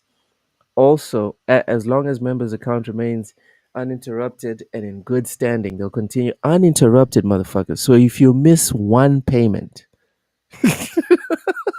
They said oh don't miss man. that shit. Players with a We founder's will membership will we will throttle your ass. hell yeah. Players with a founder's membership will still have unlimited playtime hours for life, Nvidia says. But if they upgrade to another membership such as Ultimate, the limit will be applied. Oh shit. No, let me read that again. Oh, this is bad. They are cooking. Players play they're cooking their customers. Players with a founder's membership will still have unlimited play hours for life, Nvidia says. But if they upgrade to another membership, such as Ultimate, the limit will be applied. That's fucked up. Oh, they said you're grandfathered unless you switch. You That's dumb fucked up. bitch. You They dumb bitch. You should have got the Ultimate Founders Edition. You fucked up. The service's free membership, which is ad supported, has the longest queue times and only offers players 1 hour of gameplay per session, will not get the 100-hour limit. Boys, I apologize. That was a long read, but I think it no, was that was necessary. worth I it. think That was we can 100% agree. worth it. Everyone in this room is less dumb. Damn. Damn. Anyway, go ahead. I said everybody in the room's less dumb, and we Yeah, appreciate yeah. it. Yep. We We're now well sincerely aware. appreciate it. Some Well proper aware fuckery of going on. of dumb shit happening. I Thanks a remember lot. being upset. I remember being upset a couple of months ago when we were talking about Nvidia and streaming it, and then when I checked, it was like, "Oh, this is not available in your region." I was like, "Ah, that sucks." Now that I look back, I'm like, you know what? Nothing of value was lost. At least not for me. 100 hours. Are you serious? Come on, that's ridiculous. Those are rookie numbers. Oh, come on. Tai, what are your thoughts on these limitations set up by Nvidia? Yeah, so I've been talking to some of the guys on the Reddit page, and it's a mixed bag. People are quite upset, and people are canceling their subscriptions, say screw Nvidia, blah blah blah. All these Mixed bagged of They're all canceling. negativity. yeah, some people are really upset with this. They think it's No, it's hold happened on, because Ty. I need a little bit of clarity from you because maybe I misunderstood heard you, but you said a mixed bag. Now I want to know if it's a mixed bag of good and bad, or if it's just a mixed bag of bad and awful. oh, good and bad. Well, not Good good and and bad, more like reasonable and bad. So the bad. thing is, cloud games, sorry, cloud services don't make money. It's the typical Netflix model from back in the days, right? Where it's like, okay, we need to get as much subscribers as we can, and so we're Yeah. going to take a loss leading position. Now the problem is, cloud has more or less stopped growing. It's still growing. It's still doing its thing, but it's not reaching those numbers that everyone would want it to be. So I think Sarah Bond even said, for example, Xbox is the biggest cloud service provider right now when it comes to games. And Sarah Bond said, we actually don't make money. We lose money for everybody who plays on cloud. We're actually losing money. So this is a venture that doesn't really make financial sense for a lot of these companies. Nvidia is probably in the exact same boat now. They're not making that much money. They do have around 25 million subscribers, which And they is don't have Game impressive. Pass to back them up. Yeah, exactly right. So the thing about Nvidia is it this section is not important to them at all. It's a subsection that probably costs them money, and the CEO is asking, well, why are we doing this? So you need to start making a profit. So they've added a free tier, which brought in new subscribers, and they've kind of remodified their strategy a little bit. Now they're saying that this is only going to affect like a small percentage of the user base.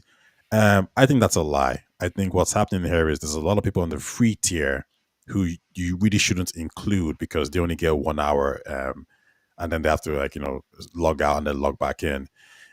So I think it's actually a lot more than that. However, the people who are going to be primarily affected, these are actually the people that are probably hurting Nvidia the most. Because someone like me who probably uses less than 100 hours, I'm taking up certain server spaces, whatever. So, they can look at me and say, "You cost us this much money. We're losing whatever $50 on you a week or whatever it is." However, the guys who are going over those 100 hours, they're costing them a shitload of money. So Oh I'm yeah. actually I'm actually happy with this in the sense that, like, rather than raise the price for every single body, how about you? I don't want to say okay. I'll just say, how about you punish the people who are actually costing you money, right? I think that makes sense. Everyone should be happy with this because the alternative is, well, then everybody gets a price increase of $5. And the truth is, you probably shouldn't get that increase because you don't even use it that much. So this is actually really good in a sense. I get why people are angry, but the question still remains: they're not making money off this, so why are you entitled for them to keep losing money? It's like I was talking to this guy. He was like, oh, the consoles are going to be really expensive next, whenever they come out. It's bad. I'm like, how's it bad? Sony is saying we don't want to lose money anymore. Xbox is saying we don't want to lose money anymore. The idea that you feel you're entitled for a corporation to lose money is ridiculous. Um, GeForce Now is the best cloud service gaming provider out there. By It's far. by far. So the price, it's expensive, but for what you're getting, it's not actually that bad.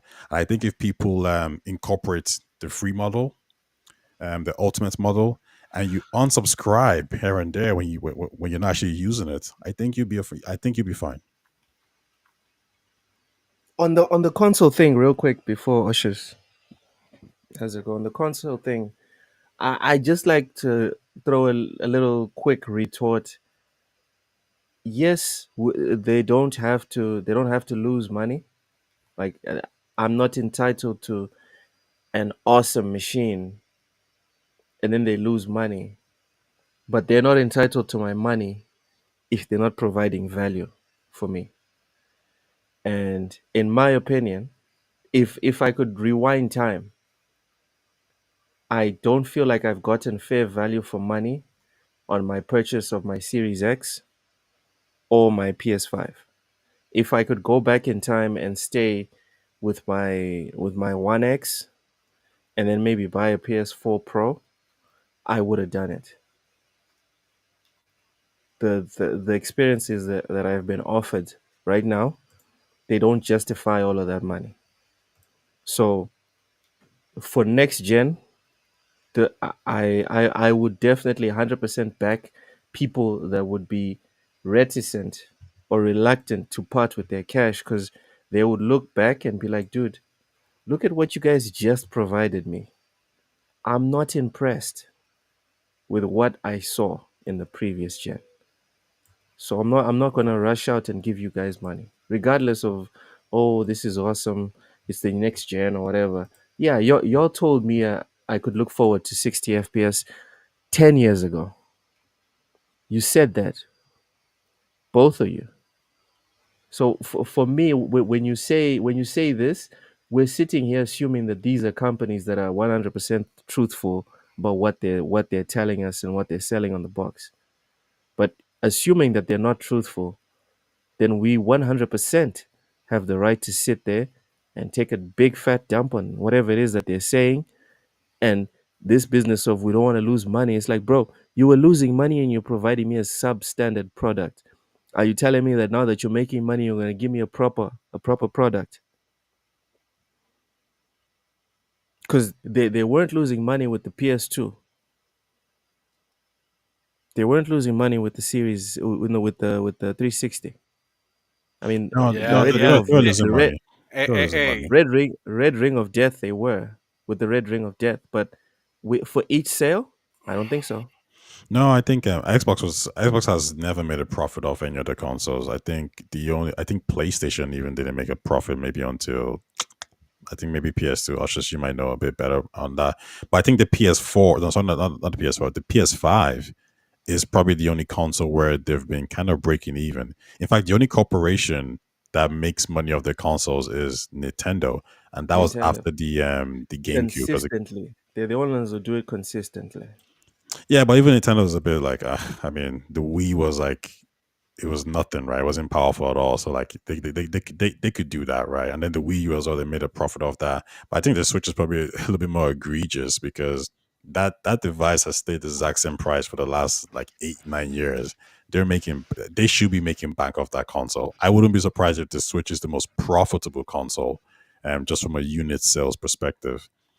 Um, but yeah, no, they don't really make money off it. Like the money really comes from the sales.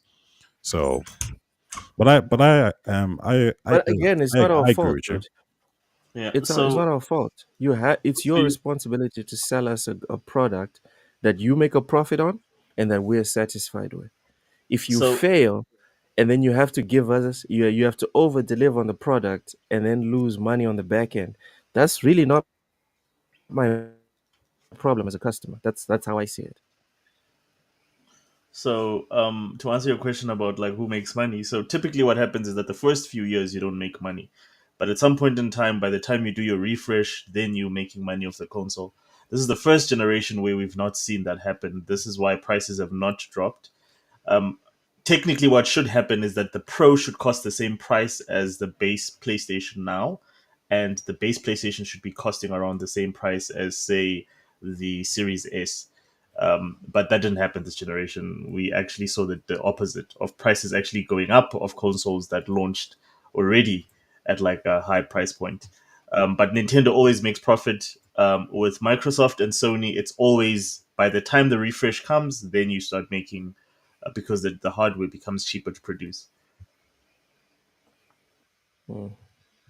Yeah, but also to, I mean, from a console perspective, yeah. But like they do, I think the argument I've heard people What? say is that they're making more money though because of live service games, microtransactions, which is true. These companies are more profitable, more than ever since live service games and DLCs became a thing. I'm just talking about hardware, Yeah, specifically yeah, just yeah, hardware yeah. from Sony and No, Xbox. I get you. It's just like when I speak about this topic, I've heard people make that argument that it Yeah. doesn't matter though because they're still making more money anyway. So why you defended them, Taye? I'm just like, okay. All right, so Oshas, what are your thoughts on the Nvidia streaming service capping hours now. Um, so I think, like, again, that's a very niche service that, if and it's for casual. If I have a look at, like, for instance, who that targets, because if you are serious about PC gaming, you'll just go buy a PC. But I think for the casual market that they're targeting, I don't think it's going to make much of a difference. If you really, like, have found value in that service, you'll continue to use it. If, like, for instance, you are maybe a PC guy that's looking at it now and saying, well, it's just not going to give me what I need, then maybe it's time for you to look into something, a much more permanent solution. I just don't believe that, like, for a PC gaming device you should be paying subscription. It just, to me, that whole model is a bit weird. So maybe this is a good thing. Maybe it'll get more people into hardware. And maybe actually that is a strategy from Nvidia if you think about it, because they're making so much money of hardware that maybe they do want more people to buy their overpriced TI graphics cards and all that. Osher, You know, to kind of add to your point, I did the numbers some time ago and I can't remember it, but if you were to take Nvidia's ultimate tier and you were to go buy the equivalent PC, you would still end up being cheaper if you actually subscribe to their service. And the thing is, whenever Nvidia brings out a new GPU, 40, 50 or whatever you want to call it, like, I mean, 50, 20, 50, whatever you guys are going to call it, they yeah. upgrade you 50, automatically. 80. So that means that, like, if you're, let's say you're gaming 10 years straight and you're always upgrading to the best of the best, it's cheaper overall to have NVIDIA GeForce now. It just works out, the math just Well, works out way better. However, well, I'll go on yeah. I was gonna say, well, yes, if you're only gonna be using that specific, for gaming. price plan for just for gaming, but even then, there's still cheaper solutions to game on than to go onto that service and still rely on servers and streaming and internet, etc., etc. Well, there's It's something just a else much more something else convenient to way. add on too, though, because, like, so for example, I've had a, for example, I have a really shitty laptop. It was Surface Pro 2, whatever. Can't game on that device at all.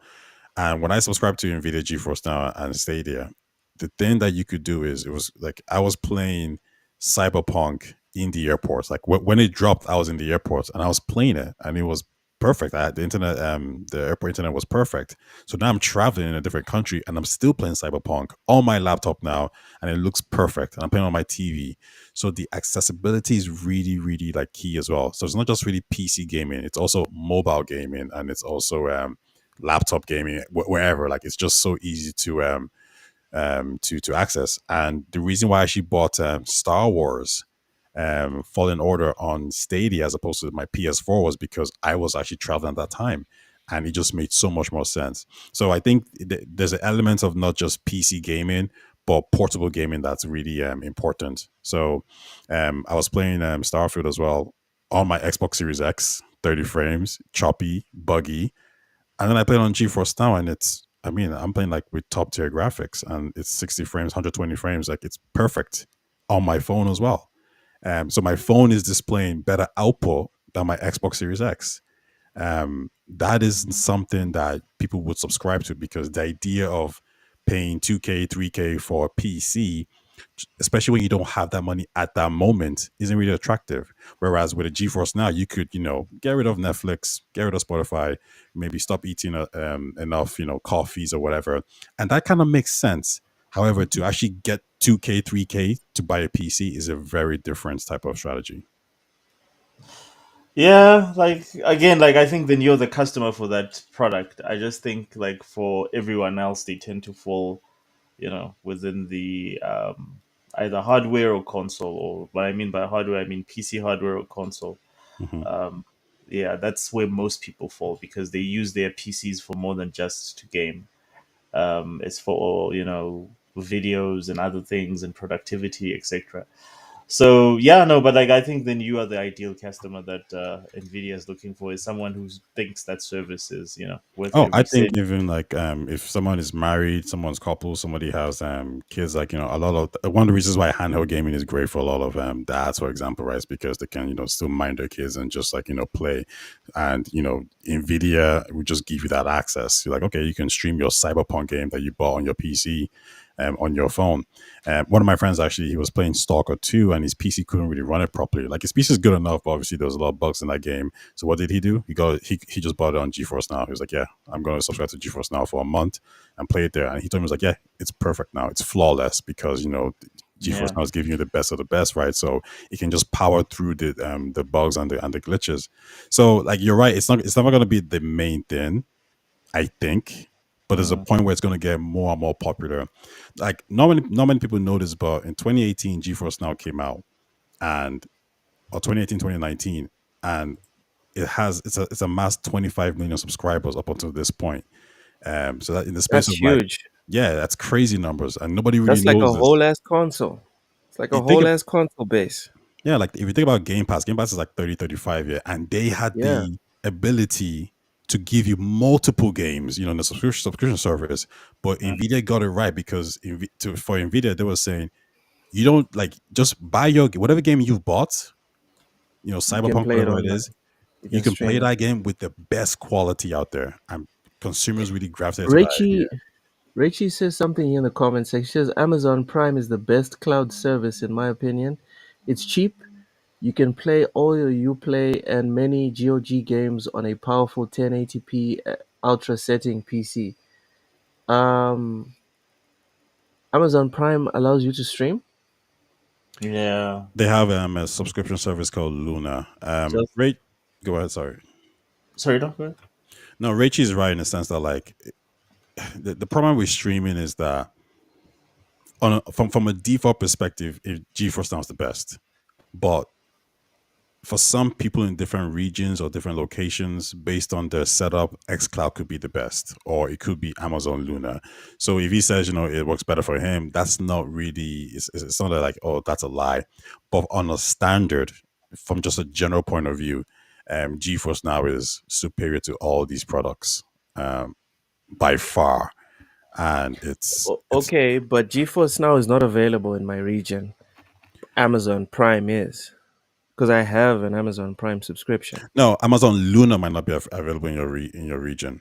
But do you know how big GeForce Now is? That like I've heard of some South Africans who've actually used a VPN just to subscribe to GeForce Now, because even though with the VPN it's going to be a little bit more laggy, because you're getting Mhm. top tier hardware, It's still worth it. it can still be worth it, because listen, like I said, I played Starfield in 30 frames on that Xbox Series X. It wasn't good. And on my mobile phone, my laptop, I'm doing like 60, 120. It's a different game. Like it just feels so much better. So So GeForce Now is available here, but the problem is like there's a huge ass waiting list. There's a provider that brought it through, but the waiting actually, list is like years. It's like years behind. Connection. So that's something else. yeah. That's something else Nvidia did, and like some people didn't like it, some people liked it, because what they did is, if you go on XCloud, sometimes there'll be these like queues of like wait 10 minutes, 15 minutes. Nvidia were like, yeah, you know what? Rather than just open up in these regions, we're just gonna like limit it, and then we're just gonna like start giving people limits on how many people can like come from whatever locations. So I think it might have been South Africa initially where they said like, yeah, we want to open up there, but we just don't have enough service for you guys. And I think the reason why they struggle so much is just because they are that good. They're really good quality. That doesn't mean if you try it's going to be the best for you. But if you're into handheld gaming, like Oshas, you were saying you were playing Starfield on the ROG Ally. Like, there's a high possibility that you use GeForce Now, everything becomes far superior. Yeah, I mean, like you could run like GeForce Now theoretically on a Rogue Ally or on anything basically. Yeah.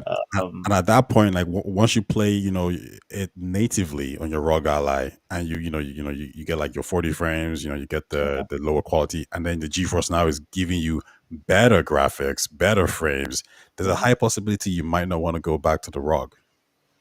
Well, for me, I prefer native hardware, anyways. Like I'm just that sort of a dude. It's the only way to go. It's the only way to Uh, go. I don't Lastly like. on this one. Lastly on this one, Ham, what are your thoughts on streaming in general before we hop on out of here? Ham? Did Ham fall asleep? I think. All right, I think Ham's fallen asleep. All right. Oshus, please plug your stuff before we hop on out of here. So it's Oz the Wiz here on YouTube and Oz the Wiz The as well on grifter. Twitter. Oz the Yep, grift. aspiring grifter. Hopefully, I'll get my books tried on soon. And of Ah. course, Facebook, it is I'm on Xbox Players South Africa. South Africa's biggest Xbox group. All right. All That's right. pretty Good much. stuff. Ty, I still haven't seen your video that you posted yesterday, but I will watch it right after we hop off of here. Rachie says I pay Prime 90 to $100 a year. I get shipping, movies, books, free games, and a Luna PC for Uplay, GOG, and Fortnite. I'm going to look into how Prime works, and if I can stream games, dude, I'm just gonna stream it. Fuck it, fuck it. I'll start buying all my games on GOG. Ty, please plug your stuff, brother. Yeah, thanks for having me on as usual. Great chat. And you guys can find me at Taya Talks, TAYETALKS on YouTube and on X/Twitter. My next video would probably be, I think I'm kind of looking to make something on Starfield. I was listening to some space music and it kind of got me in the mood to talk about that game again. So my next video will probably be Starfield. It'll probably be something along the lines of how to make the game better or something like that. So we'll see how that script writes. Remove the load screens. That's one of them, yeah. Yeah. Well, make them less. All right. Give me one big load screen for like Mm, 2, maybe even 5 minutes when someone lands on the planet. But once I'm there, I'm fucking there. Just once I'm there, just leave me there. Don't be taking me in and out. All right. yeah, I will give you a spoiler. The way to make it better is just to take all these random missions on these random planets and force them into specific planets. So a planet like Paradiso, for example, it only exists because the location exists. There's no reason for you to also be on that planet. It's just you land on these planets and there's just one point of interest that you go to and you do things there. And as soon as you finish that, you're done. So Bethesda was doing this approach of like, okay, well, we want you to go to this planet, but why? So instead of that, how about you just have Neon, the water planet, that you put Paradiso's mission on Neon, and you put all these other locations all around Neon, which actually makes Neon feel more like a planet that you can explore. It makes it feel more like Skyrim. If you do that, then no one complains about exploring because everyone's always exploring at that point, and even the stories make sense, right? What's that place called? The Red Mile. The Red Mile is it's supposed to be like a place for like the rich people who go there and do crazy shit. Dude, like the build up to the Red Mile is amazing, Yeah, but the it Red is. Mile itself is it's such a letdown. Mm-hmm. It's so disappointing. I Agre- expected more. Agreed. But imagine if like the Red Mile was in Neon. So you've done some cool missions in Neon, but instead of you flying up to your Mhm. ship, you just actually, walk or get a boat to the Red Mile. And in between the Red Mile, you have these Starfield missions, that we were finding randomly in different places. Like it would just make that planet feel so much more alive. But I get it. Bethesda were obsessed with making you go to all these places to explore, space travel, and that hurt the game. So that would be what the Yeah. video's about. All right. It's going to be a good time. Thank you so much to everyone for coming through. Smash the like button, like, subscribe, Are you ready? share it out if you please to. Are you ready? Um, ready for what, Ham? So, I mean, I just beat Stalker. That was pretty cool. Um, there was one thing that I wanted to share with you guys that I found kind of interesting, and I'm gonna put it on the screen if you don't mind here. I don't. I'm not trying to make a whole like half hour or whatever topic about this and whatnot. It's about to Um, become that. Please do. why do you want that? Oh my goodness! I'm just It, kidding. in the meantime, while I get it put up on the screen, I am gonna throw just a little bit of gameplay on there, and just until I get that pulled up. Um, God damn it! There we go. All right, cool. So, but so while this gameplay is hopefully working properly. I don't know if it is or not. It doesn't look like it is, but I don't care. It's working. It's working. Oh, it is. Yeah. Okay, it looks crazy on my screen. But anyways, did you guys hear about NZXT? No. I heard Okay. something like they the chassis manufacturer, they manufacture like PC hardware stuff, most no? Yes, they do. Oh man, NZXT. I'm just gonna show you a small clip, and you guys tell me kind of what you think of it. Yeah. This is gonna be kind of weird, kind of wild, kind of fucked. Enjoy. So let me get this on the screen.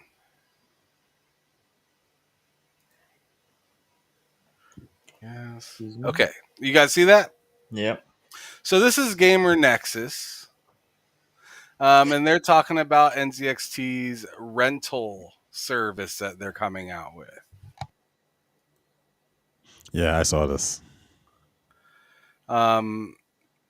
Hopefully my fucking, I don't know what's going on with my NZXT is internet. shady and manipulative. PC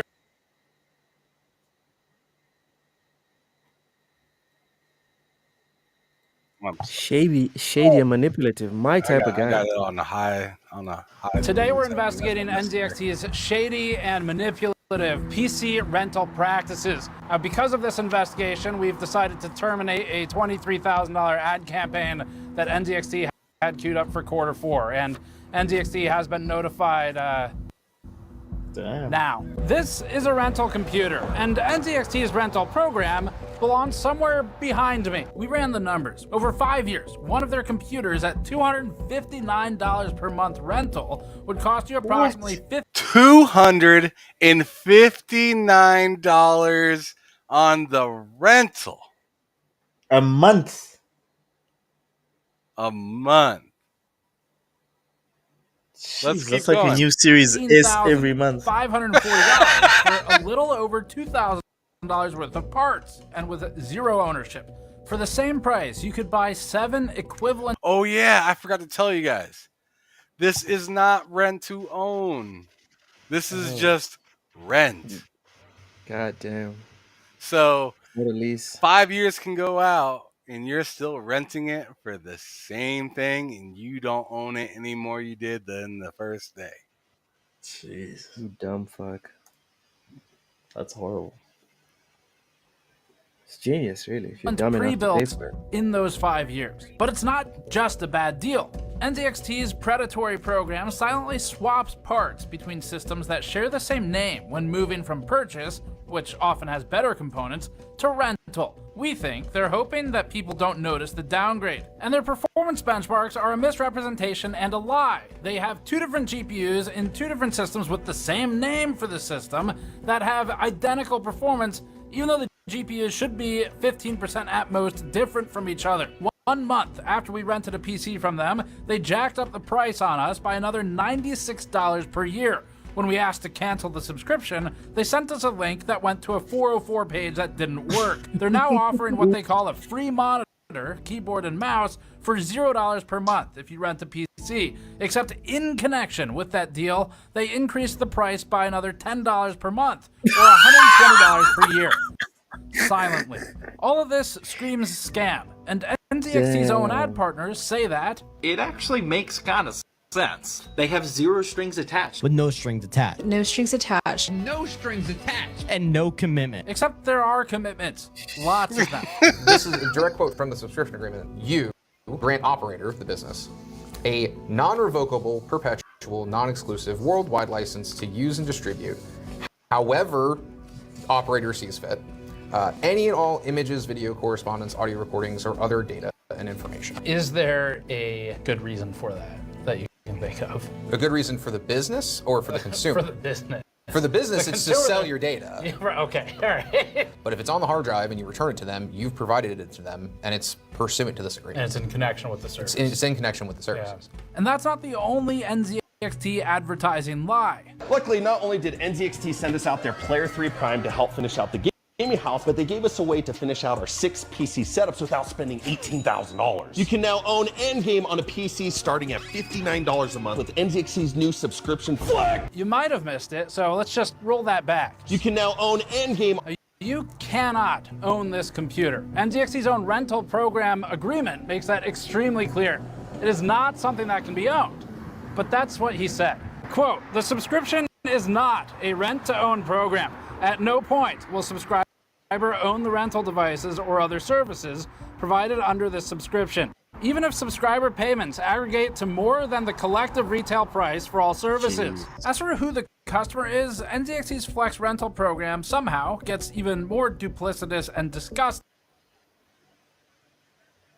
This is fucking turn. When you realize it seems to prey upon mostly broke, vulnerable people at risk of debt traps and children.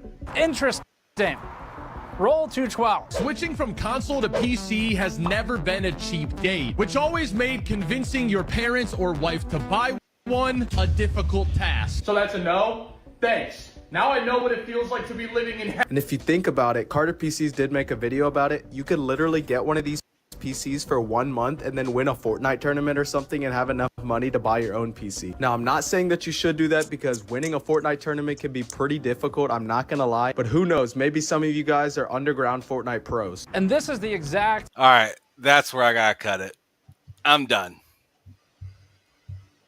Yeah, no, that's just... I'm done. This man said, hop in, rent this, hop in a Fortnite tournament, win, and then buy your PC. Yeah. And then return this. Yeah, because winning a Fortnite tournament is like, you know, anyone can do that shit. Like, which tournament is gonna like give you the sort of prize money? It's not your local tournament. I don't care. Recommending somebody go and rent something to then compete when it's way expensive, you're probably just to train to get into one of those tournaments. You're talking about at least $500 to $2,000, depending on how good you are, right? $500 for 2 straight months of just whatever, $259, I'm guessing, right? At a mid-level PC from them for $259. That's nuts. I mean, you could literally tell somebody for that same one-time price, like you said earlier, Oshus, go get a Series S. Plug it into a 2.1 TV, up to 120 frames, and play your free-ass Fortnite game.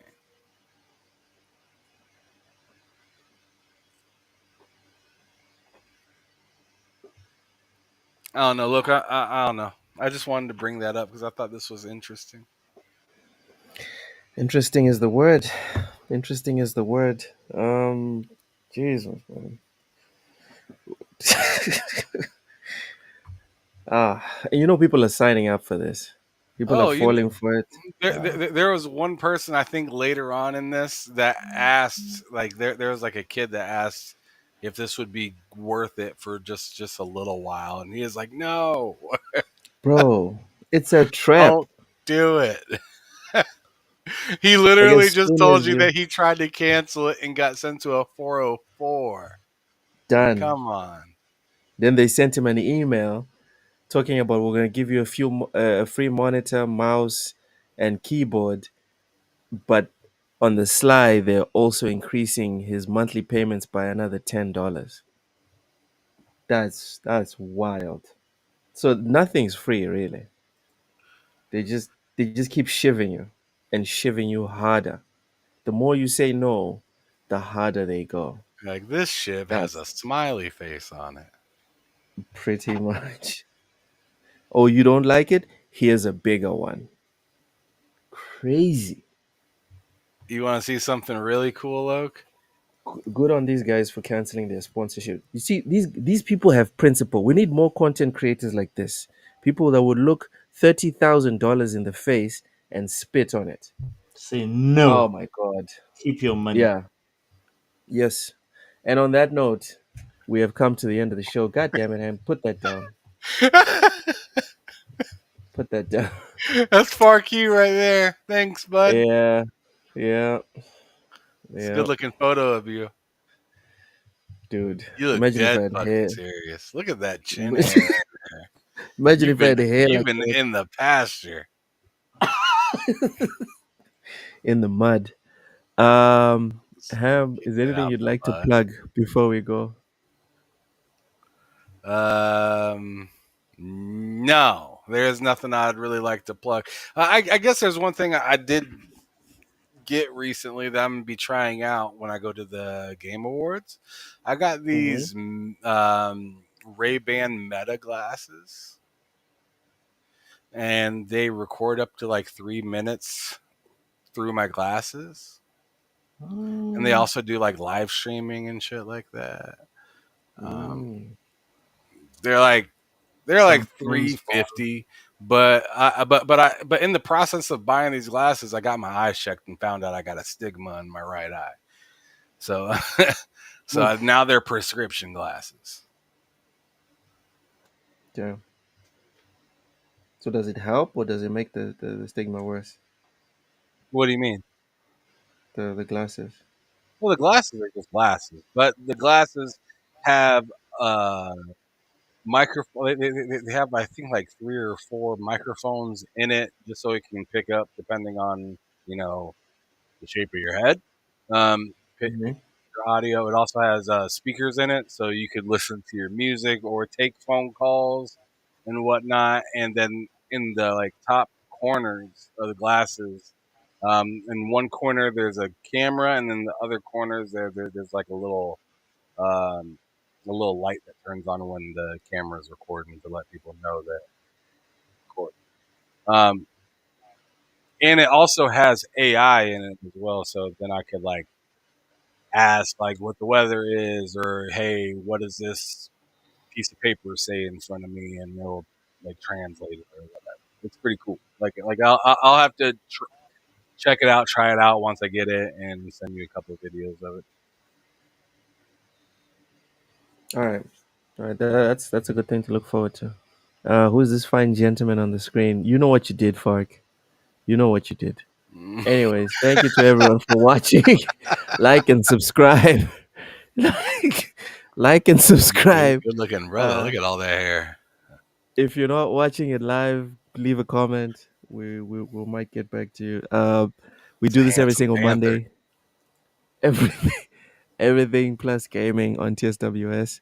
On Tuesdays, I usually stream Football Manager, but tomorrow I'm going to stream Lost Adolin, that Raichi gifted me a couple of weeks back. Let's see how that works out. Wednesdays, it's the lowdown with me and Ham discussing more video game news. Then Friday, it's bullshitting with everyone. The whole crew was off last week because of Thanksgiving, but everyone's going to be back this Friday. So make sure to tune in. So, yeah, like and subscribe to TSWS, and we'll see you tomorrow for the video game stream. Bye bye.